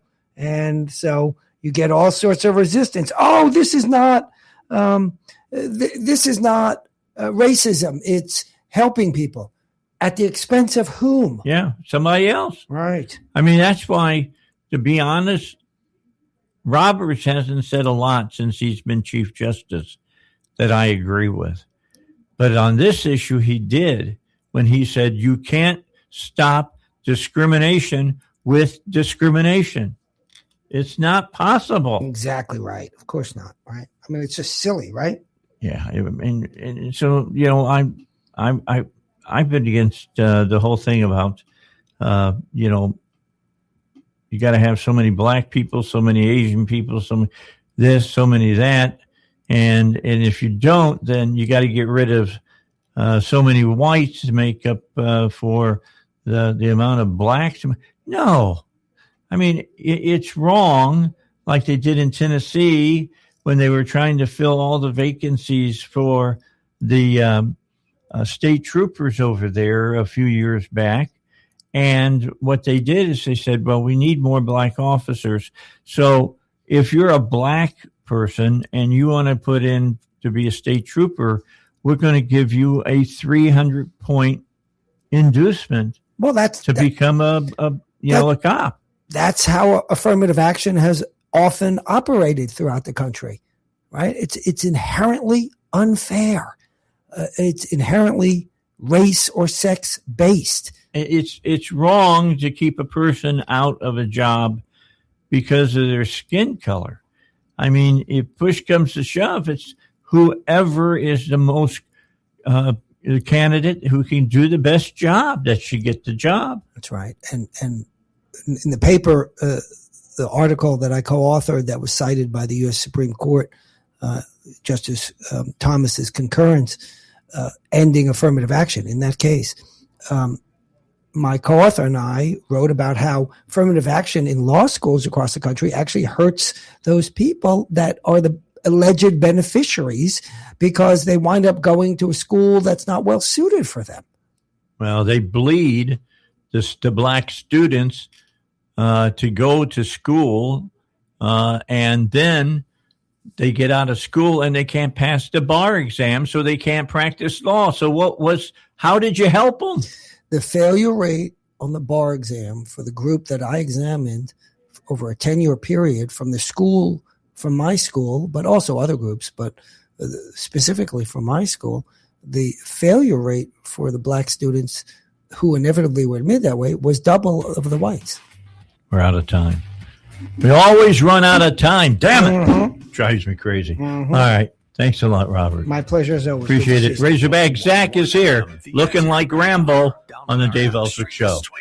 Or watch us at snc.tv. KDXE, Kamek Village, Little Rock. Breaking news this hour from Town Hall. I'm Rich Thomason. President Trump says nothing short of unconditional surrender by Iran is acceptable to the U.S. The declaration comes as American and Israeli forces show no mercy to Iran's military-backed dictatorship. Israeli airstrikes are pounding the capitals of Iran and Lebanon as the U.S. apparently struck an Iranian drone carrier at sea, intensifying its campaign targeting the Islamic Republic's warships. Iran launched new retaliatory attacks early Friday against neighboring countries that host U.S. forces. There have been no immediate reports of casualties. Tehran has warned of the destruction of the Middle East's military and economic infrastructure, and the war has rattled financial markets. The latest strikes mark a full week of attacks affecting countries across the Middle East. I'm Charles de Ledesma. And some of the Americans trapped in the Mideast have managed to get back home, arriving at San Francisco International Airport. Kelly DeGarmo tells KGO News that her group had to try for multiple flights before finally getting one that wasn't canceled. Getting stuck there. We had a flight on Sunday, canceled. Monday, canceled. Tuesday, canceled. And we have flights for Thursday, Friday, Saturday, and Sunday still to be out to cancel. Everybody was very, very kind. We were told that we were very safe. The hotels were kind. She arrived home on a flight from Dubai. February's job cuts caught the experts off guard. Labor Department says employers shed 92,000 employees last month. Economists had been predicting 50,000 jobs added. The February unemployment rate holding steady at approximately 4.4%. On Wall Street this morning, stocks are sharply lower in the wake of that jobs report, as well as the ongoing war in the Mideast. The Dow down 512 points. The Nasdaq is off 183. More on these stories, townhall.com. Have you noticed losing weight is harder than it used to be? You're eating better and exercising, but the scale barely moves? The real problem isn't willpower, it's metabolic dysfunction. And standard dieting just makes it worse. PhD Weight Loss has helped thousands fix the root cause of stubborn weight. Take their free metabolic assessment at fixmyweightloss.com. Fixmyweightloss.com. It's quick, personalized, and shows why your body is resisting weight loss, so you know exactly what to fix. Visit fixmyweightloss.com. That's fixmyweightloss.com. My name is Whitney Allen, and I'm a widow. My husband, Ryan, died. We never thought we'd ever have to use life insurance, but the unexpected happened. With Ethos, signing up was fast and 100% online. You can get a quote in seconds, apply in minutes, and get same-day coverage. No medical exams, and you can get up to $3 million worth of coverage. I'm grateful we were prepared. Get your free quote at ethos.com/term. That's ethos.com/term. Paid spokesperson. Time spent on application may vary. Online health questions required. Indonesia will ban social media for kids under 16. The country's communication and digital affairs minister says she has signed a government regulation that will mean the under 16 crowd can no longer have accounts on high-risk digital platforms including YouTube, TikTok, and Facebook, Instagram, Threads, and X, among others. Implementation of the rule will start gradually on the 28th of the month. The government says it's helping parents to fight online dangers to their children. Hungary says it has detained 7 Ukrainians working for a state bank and has seized armored vehicles loaded with cash, setting off a sharp dispute with Kiev. Hungarian customs officials say they've opened a money laundering case. Ukraine's foreign minister calls the detentions state terrorism, accusing Hungary of taking the bank employees hostage. Ukraine's state bank says the shipment included millions in dollars and euros plus gold. News and analysis, townhall.com. Marcia, your house. It's a historic landmark. The LA City Council has voted unanimously to designate the so-called Brady Bunch House in the San Fernando Valley as a historic cultural monument. The vote grants landmark protections to the house on Dilling Avenue that was used for exterior shots of the TV sitcom that ran from 1969 to 1974. Interior scenes were shot on a soundstage with sets that bore no resemblance to the property that became a photo op magnet for Brady Bunch fans. The landmark status Campus protects the home built in 1959 from demolition or major renovation, but doesn't prohibit them. Keith Peters reporting. Clocks will skip ahead 1 hour at 2 a.m. Sunday. It's daylight saving time in most of the U.S., creating a 23-hour day that throws off sleep schedules, plunges early morning dog walks into darkness, and inspires millions of complaints. More on these stories, townhall.com.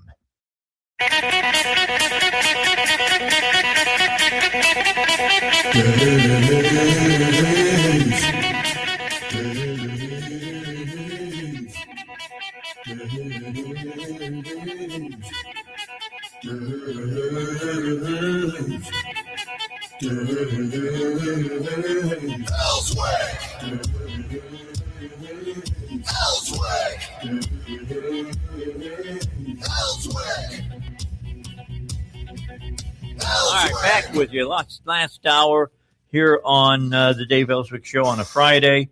I've got Razorback Zach here. Glad to have him back in the seat. He had missed last week, but it's good to have him back in with us here on the Dave Ellswick Show. Let's start talking right now about the basketball team.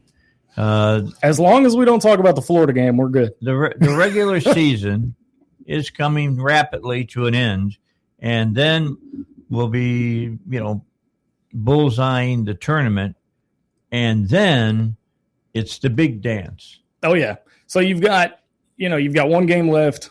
Most of the conferences are wrapping up their regular seasons this Saturday. We've got Missouri, 11 a.m. at Missouri. We've wrapped up our homestand. So we handled them very easily, Bud one. We did. But then I believe next Thursday is when the SEC tournament starts, and you're not going to get the top four. I don't think you might get a first round bye, and that's okay as long as you're not having to play all 5 days. I think we'll be all right. Plus, if you're a lock for the tournament, I really don't think you need to be in the SEC tournament anyway. But that's my opinion of the whole thing. But once you get to the SEC tournament, then you get Selection Sunday, and that's when the fun begins. Well, yeah, that's what most people live for.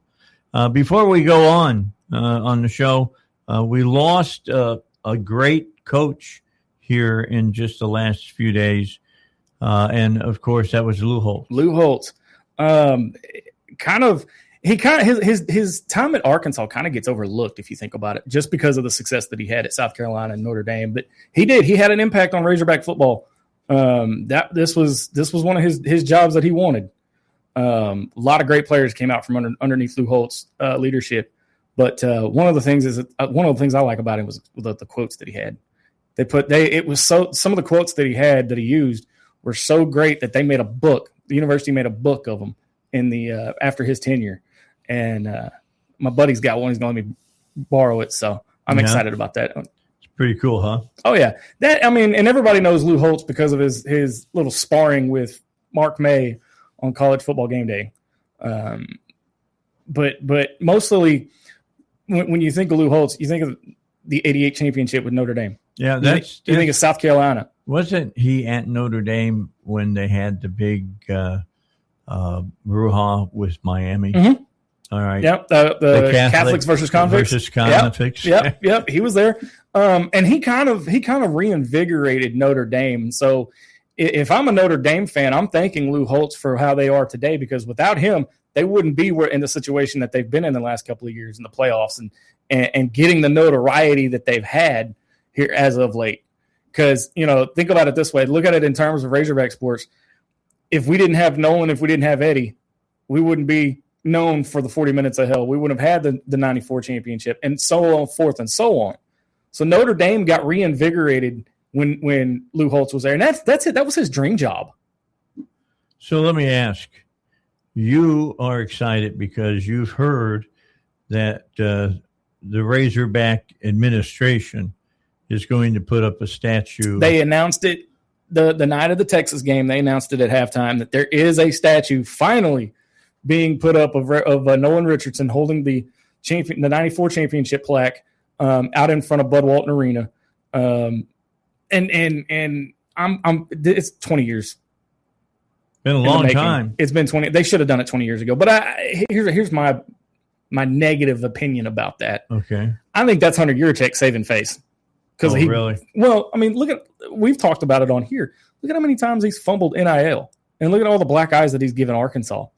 So I look at it as him appeasing the fan base, because we've been wanting a statue of him out front for years. Well, it took years for him to name the court after him.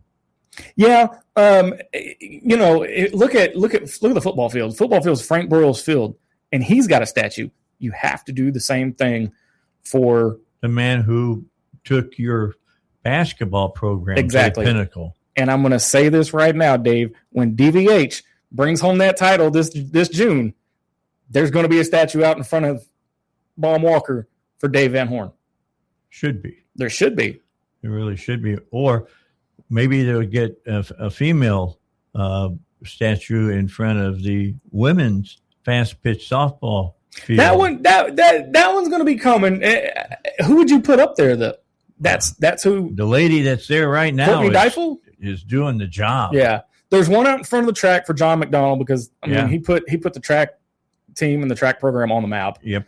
But I'm excited to see the statue, and it's well deserved. Yay for the court. I'm all for that. That was a proud moment because I was there the night they unveiled it. Yeah. But that statue, that's going to look really good out in front of Bud Walton. No, that's good. I'm glad that they're doing it. I really am.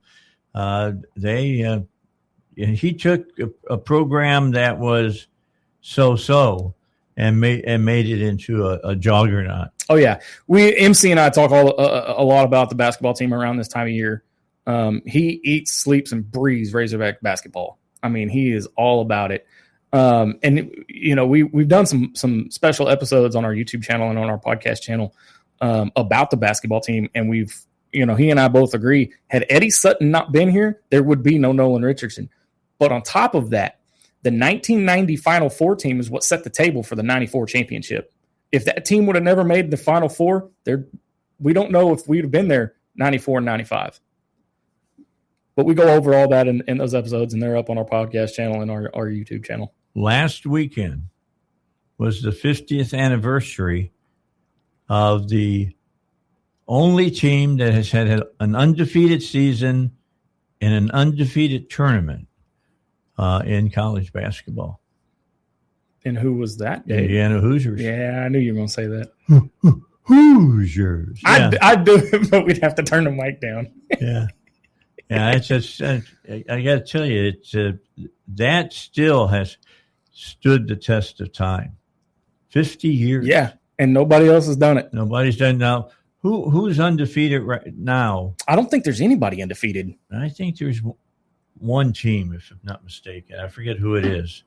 Is Miami undefeated? I don't know. Let me see if I can pull this up real quick. And, it will be difficult to be undefeated. Wow, I did not see that coming. Who was it? Miami of Ohio. Okay. The Red Hawks are the only remaining undefeated team in Division I basketball, boasting a 30-0 record. So they're going to make the big dance, but now they got to play all the big boys. In the tournament. They had and according to Google here, it says they achieved that record despite not playing any ranked opponents. Oh, okay. So when that lets me, it's like when I talk about the Miami Dolphins being undefeated. I keep reminding people that was during the time when they really played football. Oh yeah, that was the heyday of football. Not what they're trying to do now. But I mean, when players really did go out on the field and try to hurt each other. Yeah. So you said that the 75-76 Indiana Hoosiers were 32-0, but you also had Gonzaga, Kentucky, and Wichita State all have undefeated regular seasons. Right. So Gonzaga did it in 2020. Kentucky did it in 2013, 2014. And then Wichita State did it that same year. The Shockers. I like Wichita State, although they've never been able to replace that one coach that they had. What was his name? I can't remember. I forget, but he was a wild man on the sidelines. And I'd watch those games just to see his reaction. He reminded me of the coach that used to be the head coach of Marquette and went on to be a great color commentator. And he was crazy on the sidelines as well. I can see his face. It's not Mark. Is it Mark something? I mean, nah. I'm at a loss right now. Okay, a lot of water under the bridge since I was born. Just so you know, and I can't. His last name started with an M, though. I'm pretty sure. Anyway, and he was a great coach. Coach Marquette many years in a row, and they always had. You talking about Rick Majoris? Nope, not him. I could see him. Buzz Williams was the head coach down there. Yeah, that's too soon.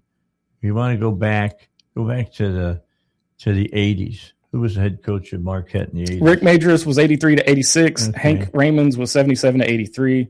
Bob Duquette was 86 to 89, and then Kevin O'Neill was 89 to 94. Well, then maybe he was during the late 90s. I'm not sure. Tom Crean? Nope. No, he came to Indiana and laid an egg. Yeah, I thought he was a real get when the Hoosiers got him. And Shaka Smart's up there now at Marquette. Yeah.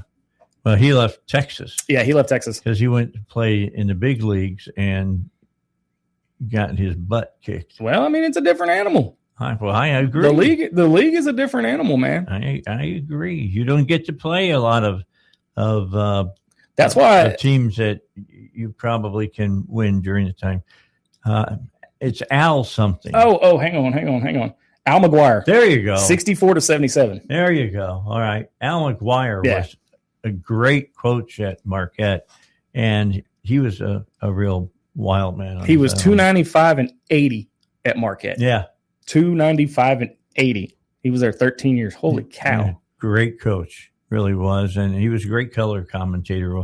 He was a lot like who's the diaper dandy guy? Which one? Yeah, but the one that he termed that diaper dandy and all the rest. He just came back this year. He had cancer. Dick Vitale. Yeah, Vitale. I mean, he was that kind of analyst that he had coached the game so much that and he was honest on the air about what he had to say. Yeah. About teams, players, and coaches. That's why I liked watching him.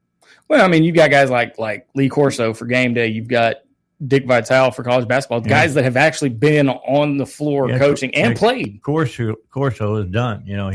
He's too old now. I mean, Vitale's getting up there too. Vitale. I got a feeling. Look, Dave, I wonder if this will be his last year. I got a feeling they're going to wheel him out in a hospital bed. Yeah, it's possible. It's possible.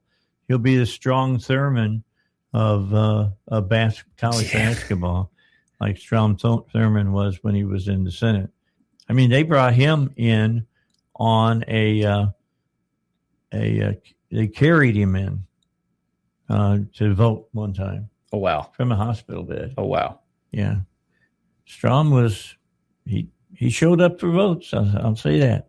All right, 18 after 10. Let's take a quick break. Then we're going to come back with the Wild Man here on the Dave Ellswick Show.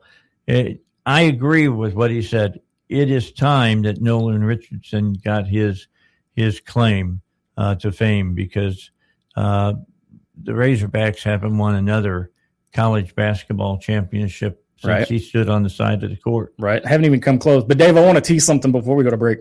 There's another big story that broke involving NIL and the University of Arkansas. Oh, well, we'll hear it when we come back here on the Dave Ellswick Show. Things just cost more. Cars, phones, life insurance. Your blood pressure is up. Your weight is up. You're one to talk. I have type 2 diabetes, so I'm getting dinged just like you. Thank goodness for Big Lou. Big Lou! Big Lou can get term life insurance rates for a 50-year-old male with type 2 diabetes or high blood pressure, or maybe he's on anxiety meds for just around $200 a month for $1 million of coverage. Oh, you got to say that again. Go ahead. Okay, I'll say it. Big Lou and term provider could get a 50-year-old man, a little dinged up, $1 million in life insurance for around $200 a month. Call Big Lou. Big Lou. you. He's like you. 800-555-2085. That's 800-555-2085. Don't put it off. If you're overweight, diabetic, have high blood pressure, you gotta call Big Lou. Gotta. 800-555-2085. Write it down. 800-555-2085. When your car is making a strange noise, no matter what it is, you can't just pretend it's not happening. That's an interesting sound. It's like your mental health. If you're struggling and feeling overwhelmed, it's important to do something about it. It can be as simple as talking to someone in your community, or just taking a deep, calming breath when you need it. Nice. For mental health resources, check out loveyourmindtoday.org. At loveyourmindtoday.org, you'll find information that may help you get through a tough time. Things like tips for dealing with stress, how to navigate difficulties like financial worries, anger, substance use, and more. You can also find real stories of how people navigated their own mental health challenges. Because once you start to address the problem, you can go so much further. Visit loveyourmindtoday.org. That's loveyourmindtoday.org. Brought to you by the Huntsman Mental Health Institute and the Ad Council. As veterans, we're no strangers to helping others. It's what we were taught, trained, and told to do. It could be for anything. Helping a friend move. Listening to a fellow veteran for hours, at any hour of the day. Or just simply making time for people. A neighbor, a loved one, or even a stranger. We're often the first to help others. There's no question about it. But we do have one question for the veterans listening. When was the last time you reached out for help? Perhaps it's time to do for yourself what you would do for others. If you or someone you know needs resources, whether it's for stress, finances, employment, or mental health, don't wait. Reach out. Find more information at va.gov/reach. That's va.gov/reach. Brought to you by the United States Department of Veterans Affairs and the Ad Council. You can watch the show right now. The Dave Ellswick Show is streaming live on Facebook. This is 101.1, The Answer. All right, back with you. I really don't go anywhere during the breaks, okay? I'm just sitting Except for get a donut. Hey. Don't knock donuts now. Calling him out. Oh, yeah. Don't knock donuts now. I like fat nuts. Yeah, I'm big on that stuff. I like money nuts. Yeah, I like that No. too. I'm leaving both of those alone. Y'all need to put like dollar bills shaped like donuts in there, and I take them. There you go. Hertz Donuts does that. Hertz Donuts, and then there's one. What do they put quarters in the donuts like a baby or something? No, it's just dollar signs. Oh, I mean a real money, Zach. Real money. Yeah, I mean, I don't want no donut. I want the money. All right. Well, Zach has a story for us. Uh-oh. So the other day, March 4th, story broke from the University of Arkansas. Tyson Foods and the University of Arkansas have announced an expanded partnership. And basically what that means, and it's all across all 19 sports from the University of Arkansas. And what that basically means is Tyson is gonna have their logo on every court, every field, in the on campus, and on every jersey that the players wear. It's one of the first of their kind. And I don't. Here's my problem, Dave. Is I don't want it to end up like NASCAR when the jerseys are covered in different logos and stuff like that. I get it. That's where we're headed. But I don't like this idea. If you're going to do it, just do it on the courts. Don't make them put the logo on the jerseys. That kind of takes away from the symbol. For me, the symbolism of the jersey. Well, you kind of end up having NASCAR. That's right. Yeah. You're going to end up being like NASCAR. Yeah. And that's kind of crazy. I agree with you on that. And I don't know if you heard it. They let it slip on another station that the naming rights have been informally, I'm going to say that word very loosely, sorted out, where they have a new name. They're keeping it hush hush, but I'm hoping they're not going to do what I think they're going to do with this partnership and name it Tyson Razorback Stadium. Okay, why would you want a chicken run? That doesn't make any sense. It doesn't, but yeah, and it doesn't have a nice ring about it. No, it's gross. It makes me think of slimy chicken. It doesn't roll off the tongue, and I hope, but I'm hoping I'm wrong. And if I'm wrong, start a rumor. Well, no, I'm basing an opinion. I am stating an opinion. I'm gonna be getting all little boisterous over there, moving his foot around on the ground like a little kid. Praying I'm wrong on this, though. I really am. It doesn't. Donald W. Reynolds Razorback Stadium. You can't put a chicken and a Razorback in the same sentence. It don't go. It don't flow. Well, it's Tyson, but everyone sees chicken when you see Tyson. I just did. I literally just saw chicken. They do have Razorback chicken nuggets. That's stupid. Whoa. They got Dallas Cowboy ones too, but there's a choking hazard. I don't like the Cowboys anyway, so I get that. They choke. There you go. No, but I like it, but at the same time, and it helps NIL. What are Razorback chicken nuggets? They're like chicken nuggets about this big, but they're shaped in the form of Razorback. Good Lord. Hey, don't knock them. They'll sell anything. And my idiot self will buy a bag. You and a bunch of other idiots selves. Well, they don't call me Razorback Jack for nothing. Yeah, I don't. I understand that Tyson's does a lot for the Razorback. Well, and Dave, we wouldn't have John Calipari if it weren't for John Tyson. He's the one that actually went over to Kentucky and went, hey. So go name a building after yourself. They do. Stadium. The Waltons, the Jones. Maybe call it him. What's his name? John. What'd you say? John Tyson? Yeah. Oh. Well, it's still in there.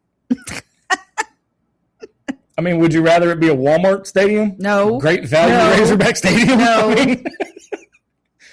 No. No, and like I said, it had nothing. And again, I want to stress this: nothing official has come out about the naming rights. This is all conjecture. This is all my own opinion. So don't, please take what I'm saying with a grain of salt. But what this means is they're the official protein of the Arkansas Razorbacks. Protein. Yeah. Or protein. Protein. You're going to have placement on all the fields and courts.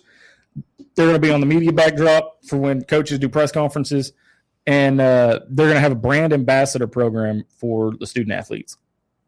I don't know. This might be good. I don't know, but I'm a little leery about it. I think this is Hunter Yurichek's grasping at straws right now. He's on everybody's doo-doo list. Yeah. Say it that way. Yeah, we'll say it that way. He's on the doo-doo list. He's on the naughty list of all of us Razorback fans.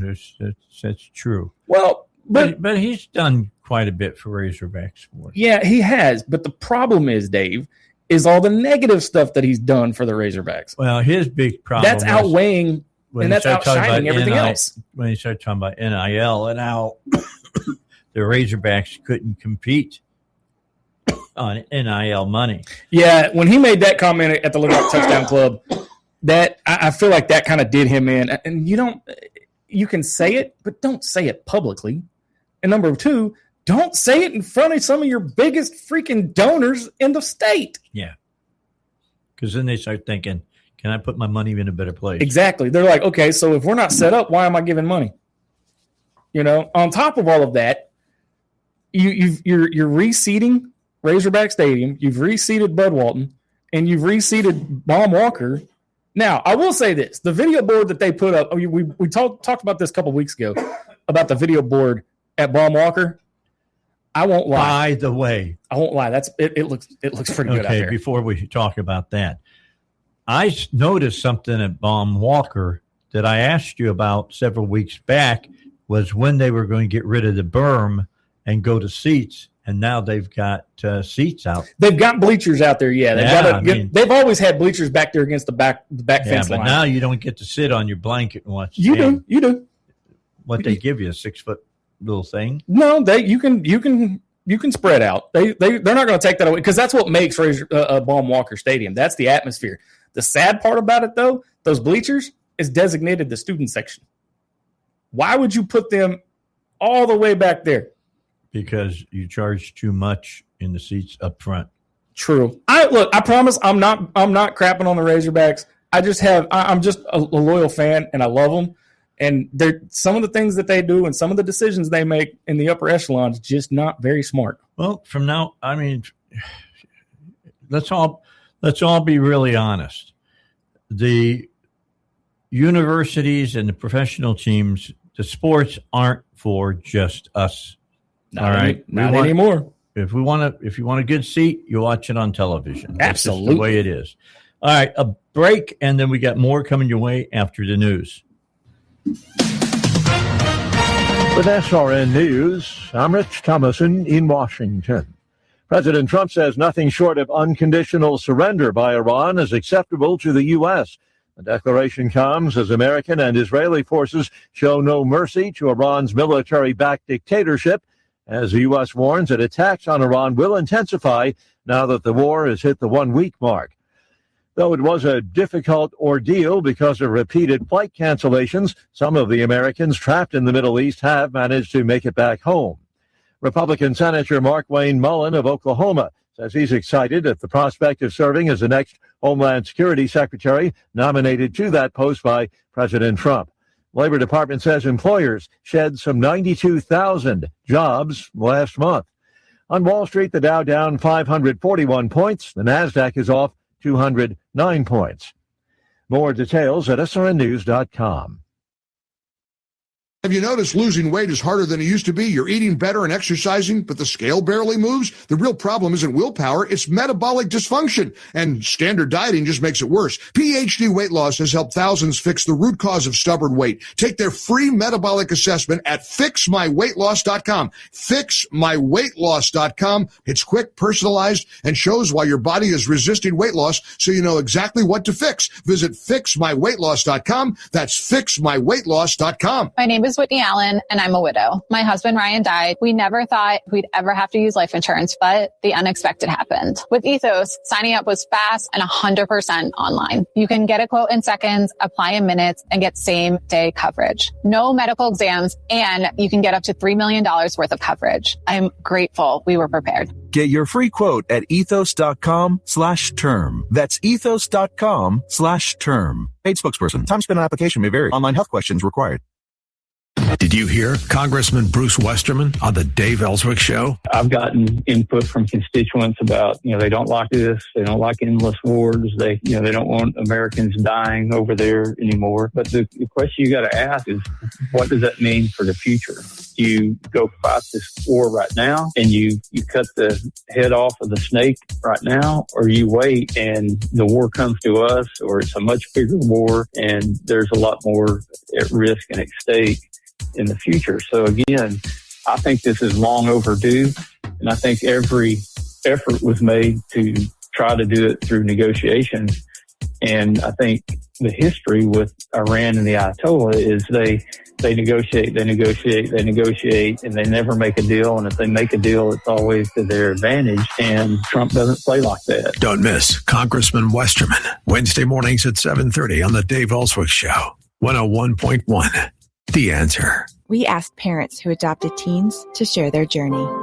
We just kind of knew from the beginning that we were family. They showcased a sense of love that I never had before. I mean, he's not only my parent, he's like my best friend. At the end of the day, it's all been worth it. I wouldn't change a thing about our lives. Learn about adopting a teen from foster care. Visit adoptuskids.org to learn more. Brought to you by Adopt US Kids, the U.S. Department of Health and Human Services, and the Ad Council. We asked parents who adopted teens to share their journey. When I met both of them, it was like my missing pieces were found. It was just like an instant, these are my kids. If you're considering adopting a teen, just do it. Kids need families. I don't care the age. Everybody deserves a family. Learn about adopting a teen from foster care. Visit adoptuskids.org to learn more. A message brought to you by Adopt US Kids, the U.S. Department of Health and Human Services, and the Ad Council. Did you hear Congressman French Hill on the Dave Ellswick Show? In the short Israeli-U.S. attack last summer, just gone back into the business of enriching uranium, working on a nuclear bomb, expanding their ballistic missiles, and supporting the Russians killing Ukrainians. You get the picture. And they showed no willingness whatsoever to negotiate over the last few months with Trump's people. So I think Trump said, look, they're not going to quit trying to get a nuclear weapon. And so I think he just thought this was the moment of maximum weakness.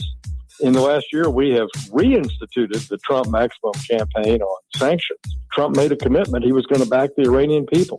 History and recent events has led him to the decision he took. Don't miss Congressman Hill, Wednesday mornings at 7 on the Dave Ellswick Show, 101.1. The Answer.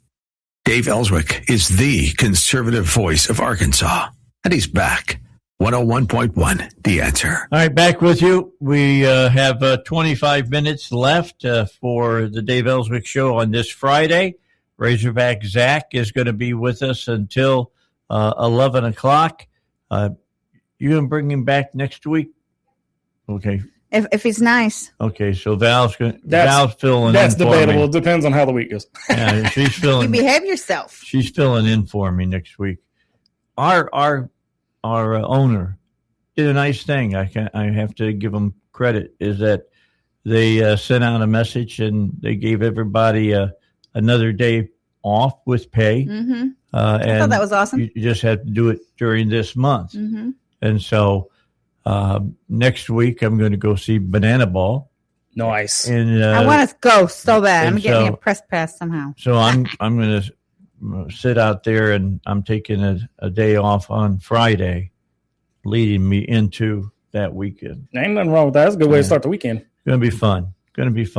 And I got a couple that is good friends of ours, and I had 2 pairs of tickets, and I called them the other night and left them a message saying, hey, do you want to go see Banana Ball? That's the fastest they've ever come back with an answer. I mean, it was like, yes. Because that's good stuff. Yeah, it is. It's good stuff. It's going to be fun. It's going to be fun. So anyway, I'm looking forward to it. And look, I'm one of those guys that's I believe in playing baseball like the old time baseball was played. All right. I don't like some of the new rules. I don't like going into extra innings and you put a man on second base. I don't like that stuff. I like it that you got to earn it. And what do you think about the shift? I don't care for that either, but it's a legitimate thing to do. You know what? You're a professional. If you're a batter, learn how to hit to the opposite field. Yeah. That's what I think. For me, it was just learning how to hit the ball. And not let the ball hit you. Hand and eye coordination, yes. Not one of my strong suits. No, Dave, I'm going to go with I don't think so. All right. Well, what is it? What is it from 2001: A Space Odyssey? I don't think so, Dave. Yeah, that's good. Yeah. And he just said, "Cram it, Hal." Yeah. Yeah. That's what I want to say about AI. Just cram it. You're wrong sometimes. Admit it. Yeah. Admit it. Sometimes you're wrong. I like how they say that AI has fever dreams. It's like, what? What is a fever dream? You know what? I don't want to know. Yeah, it's crazy. I don't like the sound of that. Really crazy. No, you talk about AI. If you watch the NFL this year, where they use the measurement for the first down marker. Yeah. I have a feeling AI is fixing to take over sports too. Well, because they've already done it in Major League Baseball, haven't they? With the replays, not TrackMan, it's the other thing that they use in the pros. The stat thing. Yeah. Here's the key: umpires are always going to be behind catchers. All right, they're always going to be there calling balls and strikes, but I think that next year we're going to see the umpires wearing a watch like the pitchers do when they see what pitch they're supposed to throw. Like the pitch comms? Yeah, and it's going to be on there. And before they call strikes or balls, they're going to look at it.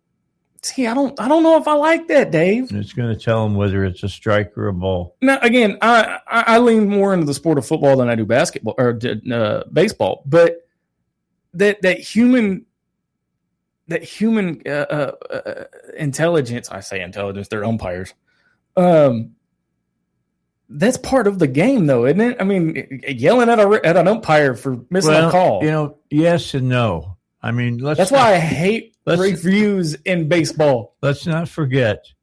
Yeah, but you had to have the replay. Human error. I mean, that's the word I was looking for. Yeah, human error. If you can get human error out of it with as much money as is in it with bonuses and everything else for as far as you go into playoffs and stuff, then that's well and good.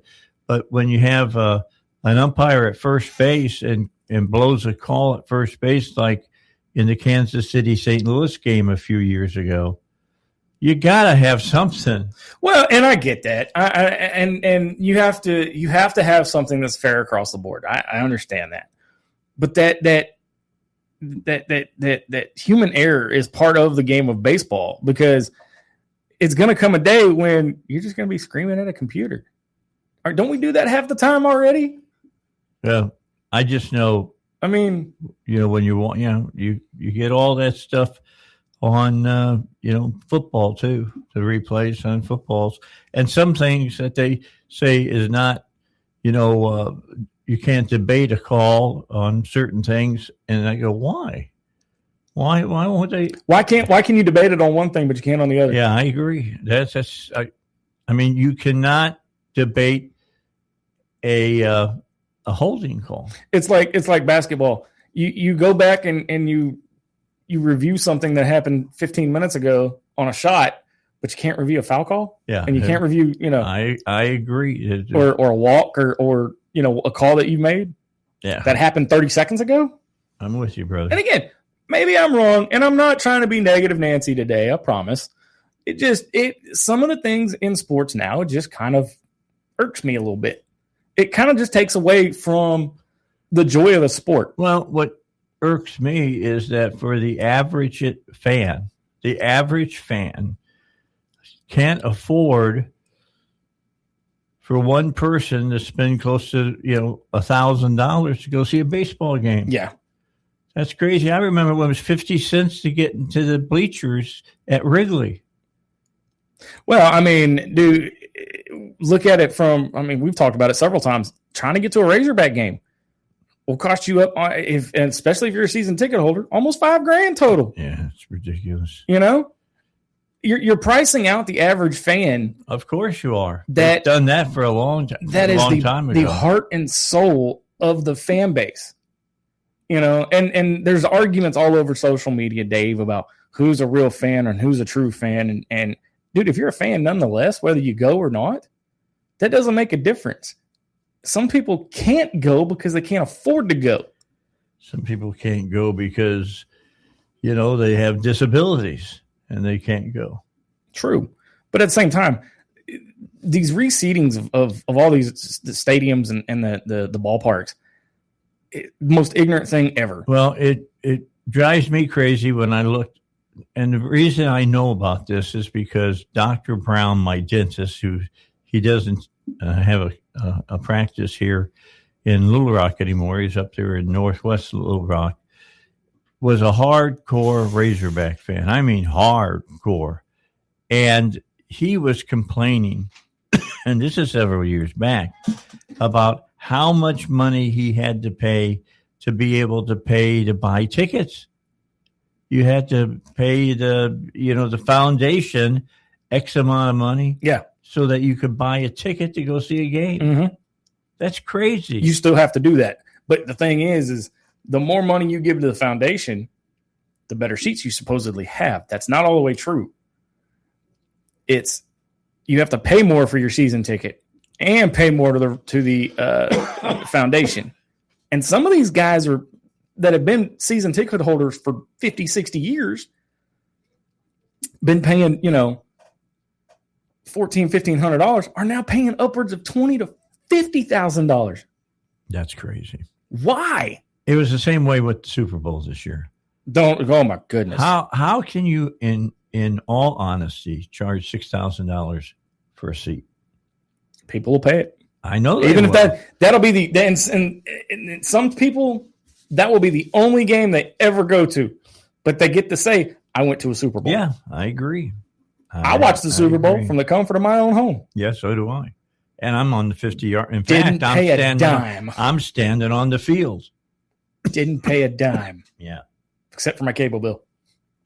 To watch the game. I agree. But most people nowadays are going to be watching it from the house because it's easier that way. You don't want that. You want the heart and I call them the heart and soul of the fan base, the hardworking blue collar fans that get to go to maybe 1 or 2 games a year. You know, that's where your passionate fans are. You want the fan that'll sit in rain, snow, whatever to see. I have froze my tail off at baseball games. I have sat in pouring down rain at War Memorial for a blowout loss to Ole Miss. I have sat in blazing heat for football. It doesn't matter. But I agree with you. There's something different about being there when the crowd is all jacked up and everything and is screaming and hollering than it is sitting in your living room. My wife complains to me because I jacked the sound up real loud. Same. But then again, I live by myself, but I'm still screaming and hollering at the TV. Because I want the feeling of what's going on at the stadium. Yeah. And you want to be a part of that though, too. And that's the thing is when you, the vibe that you see on TV of the crowd and then actually being there does not translate at all. I've watched Razorback football games from the house before, and I've also been at Razorback Stadium during a game. Does not compare. Well, it's like going to see the Razorback basketball team. There's a huge difference between watching it on TV and being at Bud Walton. And I'll even take the blame for this. I've been wanting to go on my podcast and even come on here and complain that the crowd was quiet, and it wasn't the case. It was just the way that the broadcast was. Right. Because I was at the Kentucky game in Bud Walton. That crowd was loud from the beginning to the end, no matter how bad it was, because it was terrible on all sides of the ball. Well, they get down by 17. Oh, my God. But they were in it. They were juiced. It was great. It was a fantastic crowd. Sometimes ESPN or SEC Network, they don't capture that. Well, they turn down the ambient microphone. Yeah, you want to hear Jimmy Dykes talk the entire time. Yeah, I feel that. I feel that in my soul, Dave. Yeah. I get tired of a lot. He uses the same phraseology NASCAR all cut. The time. Yeah. You ever heard him say that NASCAR cut? Yeah. I mean, he really does. I mean, he just uses the same phraseology a lot, and it gets old. He reminds me, there was another one. Bill Walton was the same way a couple years ago when he called a Razorback game. Completely off the wall commentary. Didn't even have anything to do with the game. Well, that's because he's known for being off the wall in real life, or was known. Really? Yeah. Oh, yeah. Definitely. When he played with Boston and stuff, known to be nuts. I mean, he was a tree hugger when he went to UCLA. Well, it is UCLA. Yeah, I'm just saying.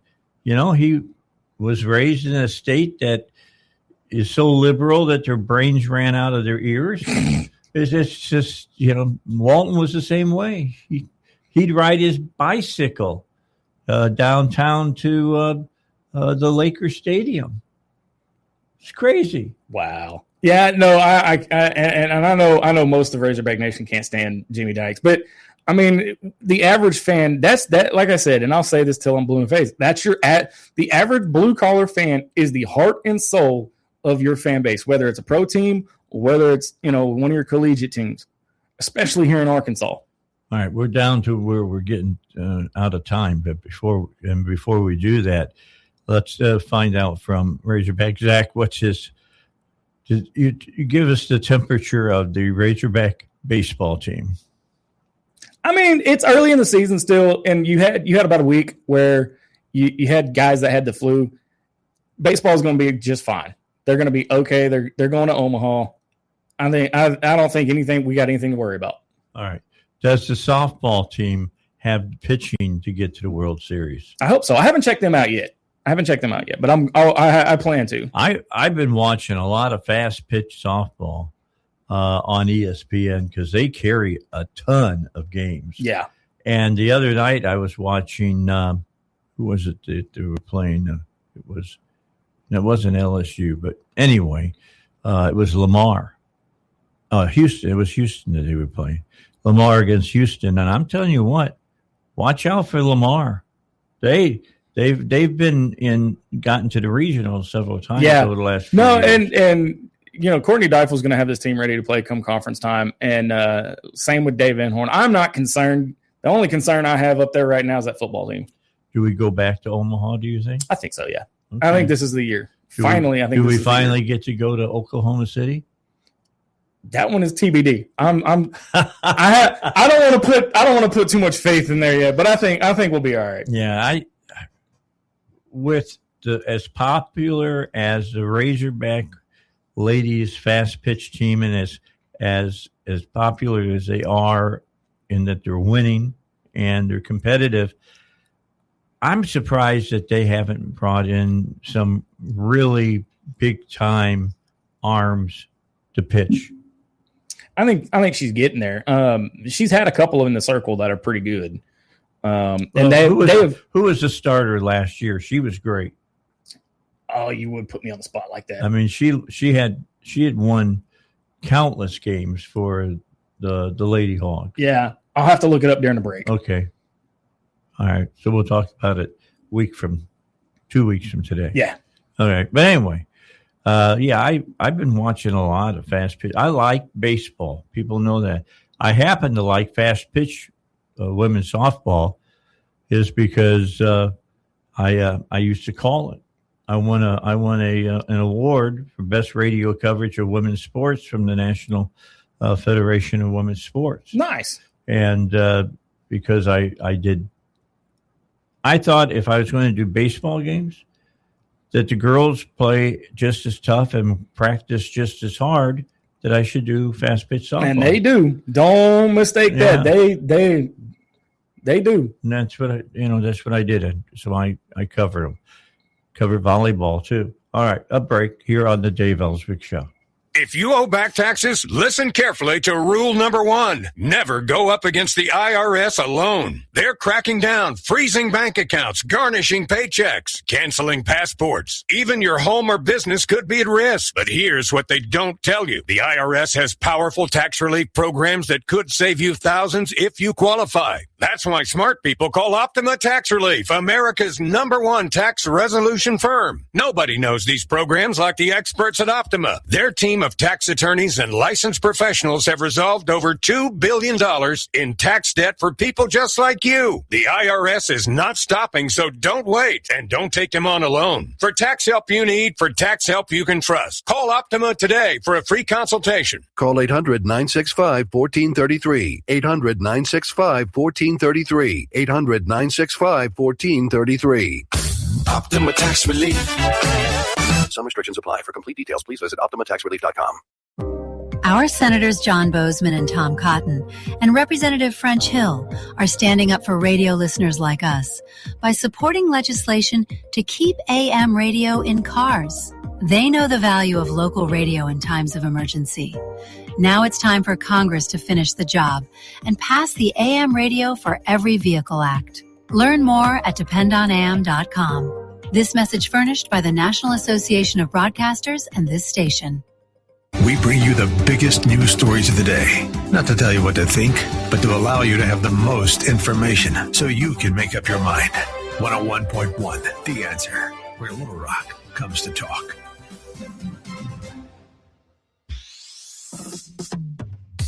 What if you could take 101.1 The Answer with you everywhere? You can.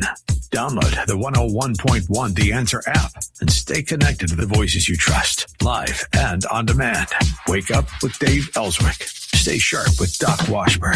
And hear from national voices like Chris DeGaulle, Scott Jennings, Hugh Hewitt, Larry Elder, and Mike Gallagher. Breaking news, bold opinions, local insight, national perspective, all in one place, all in your pocket, at work, in the car, on the go. If it matters to Arkansas and America, you'll hear it on 101.1 The Answer. Plus, stream us live anywhere. Catch up on podcasts and never miss a moment. Search 101.1 The Answer in your app store and download it today. 101.1 The Answer, where Little Rock comes to talk. Something big is happening and you need to be in the know. Operation Epic Fury is here and the only place to get all the details. Stay tuned and listen closely for updates on Operation Epic Fury on 101.1 The Answer, where Little Rock comes to talk. Now back to the Dave Ellswick Show. 101.1 The Answer. All right, back with you here on the Dave Ellswick Show. All right, so you're feeling pretty spicy about the Razorback baseball team. Yeah, I mean, like I said, Dave, they've always been in the upper echelon of college baseball, so I don't foresee any reason, as long as they stay healthy, I don't foresee any reason why this team can't go to Omaha. Okay, because I need them to get back to Omaha. I just need them to win the title before, That's something. I don't think winning the SEC title concerns Dave Van Horn all that much. Well, I watch how he plays the tournament. Let's put it like this, Dave. When they look back at your legacy as a head coach, they look at the national titles. Exactly. They're not going to care how many division titles you've got. They're not going to care of how many conference, how many semifinals. They're going to look at and we've got and if anybody's not been to Baum Walker, y'all need to go, because there's a little museum or a little room right off the concourse there down the first baseline that has every trophy we've ever won in baseball. There's a lot of them, except for one. I've heard them say this. We have every baseball trophy there is, except the big one. Yeah. But I think this year, this is their best shot this year, and the team shows that they're a lot more together than most teams have been in the past around this time. And I think Dave Van Horn, whenever he wins the national championship, a couple of weeks after he wins, he'll announce his retirement. Oh, yeah. I believe it. He wants to be with his family and stuff. I believe it. Last question. The head coach of Tennessee, who went to be with the Giants. I was going to bring this up, too. Tennessee baseball does not seem to have the same swagger that they had. They don't, but do you account that to the new coach or the coach leaving? Yeah, I think it's the coach that's leaving. I think that he brought out the best in his players. I wouldn't necessarily call it the best, because they were known to be. I'm not saying that he made them nice guys. I'm saying as far as playing the game, right, he brought out the best of them. Well, and it's like anytime you ever switch coaches, it may be a year or two before you, or for Razorback fans in football, it might be 30 years and counting. But it may, like I said, it may be a year before he gets it under his belt. It's anything's possible. I just hope they don't win. No. Well, I don't think you got much to worry about them this year. They just don't seem to have all the pieces that they need. No, I haven't seen how the other teams have played yet, so I really can't form an opinion as far as which team is the most dangerous. But I mean, well, it seems to me what I hear on ESPN, Ole Miss is the team to play. That's what bothers me. That's what bothers me is that it's Ole Miss. We've got a heck of a rivalry with Ole Miss, so that if we end up playing them, that's going to be fun. Well, it'd be good. They got to play during the regular season, don't they? I think so. There's a couple of teams that weren't on our schedule this year. I don't know if they're one of them or not. Okay. All right. Well, I'll let you go. But we do start conference play next Saturday against Mississippi State.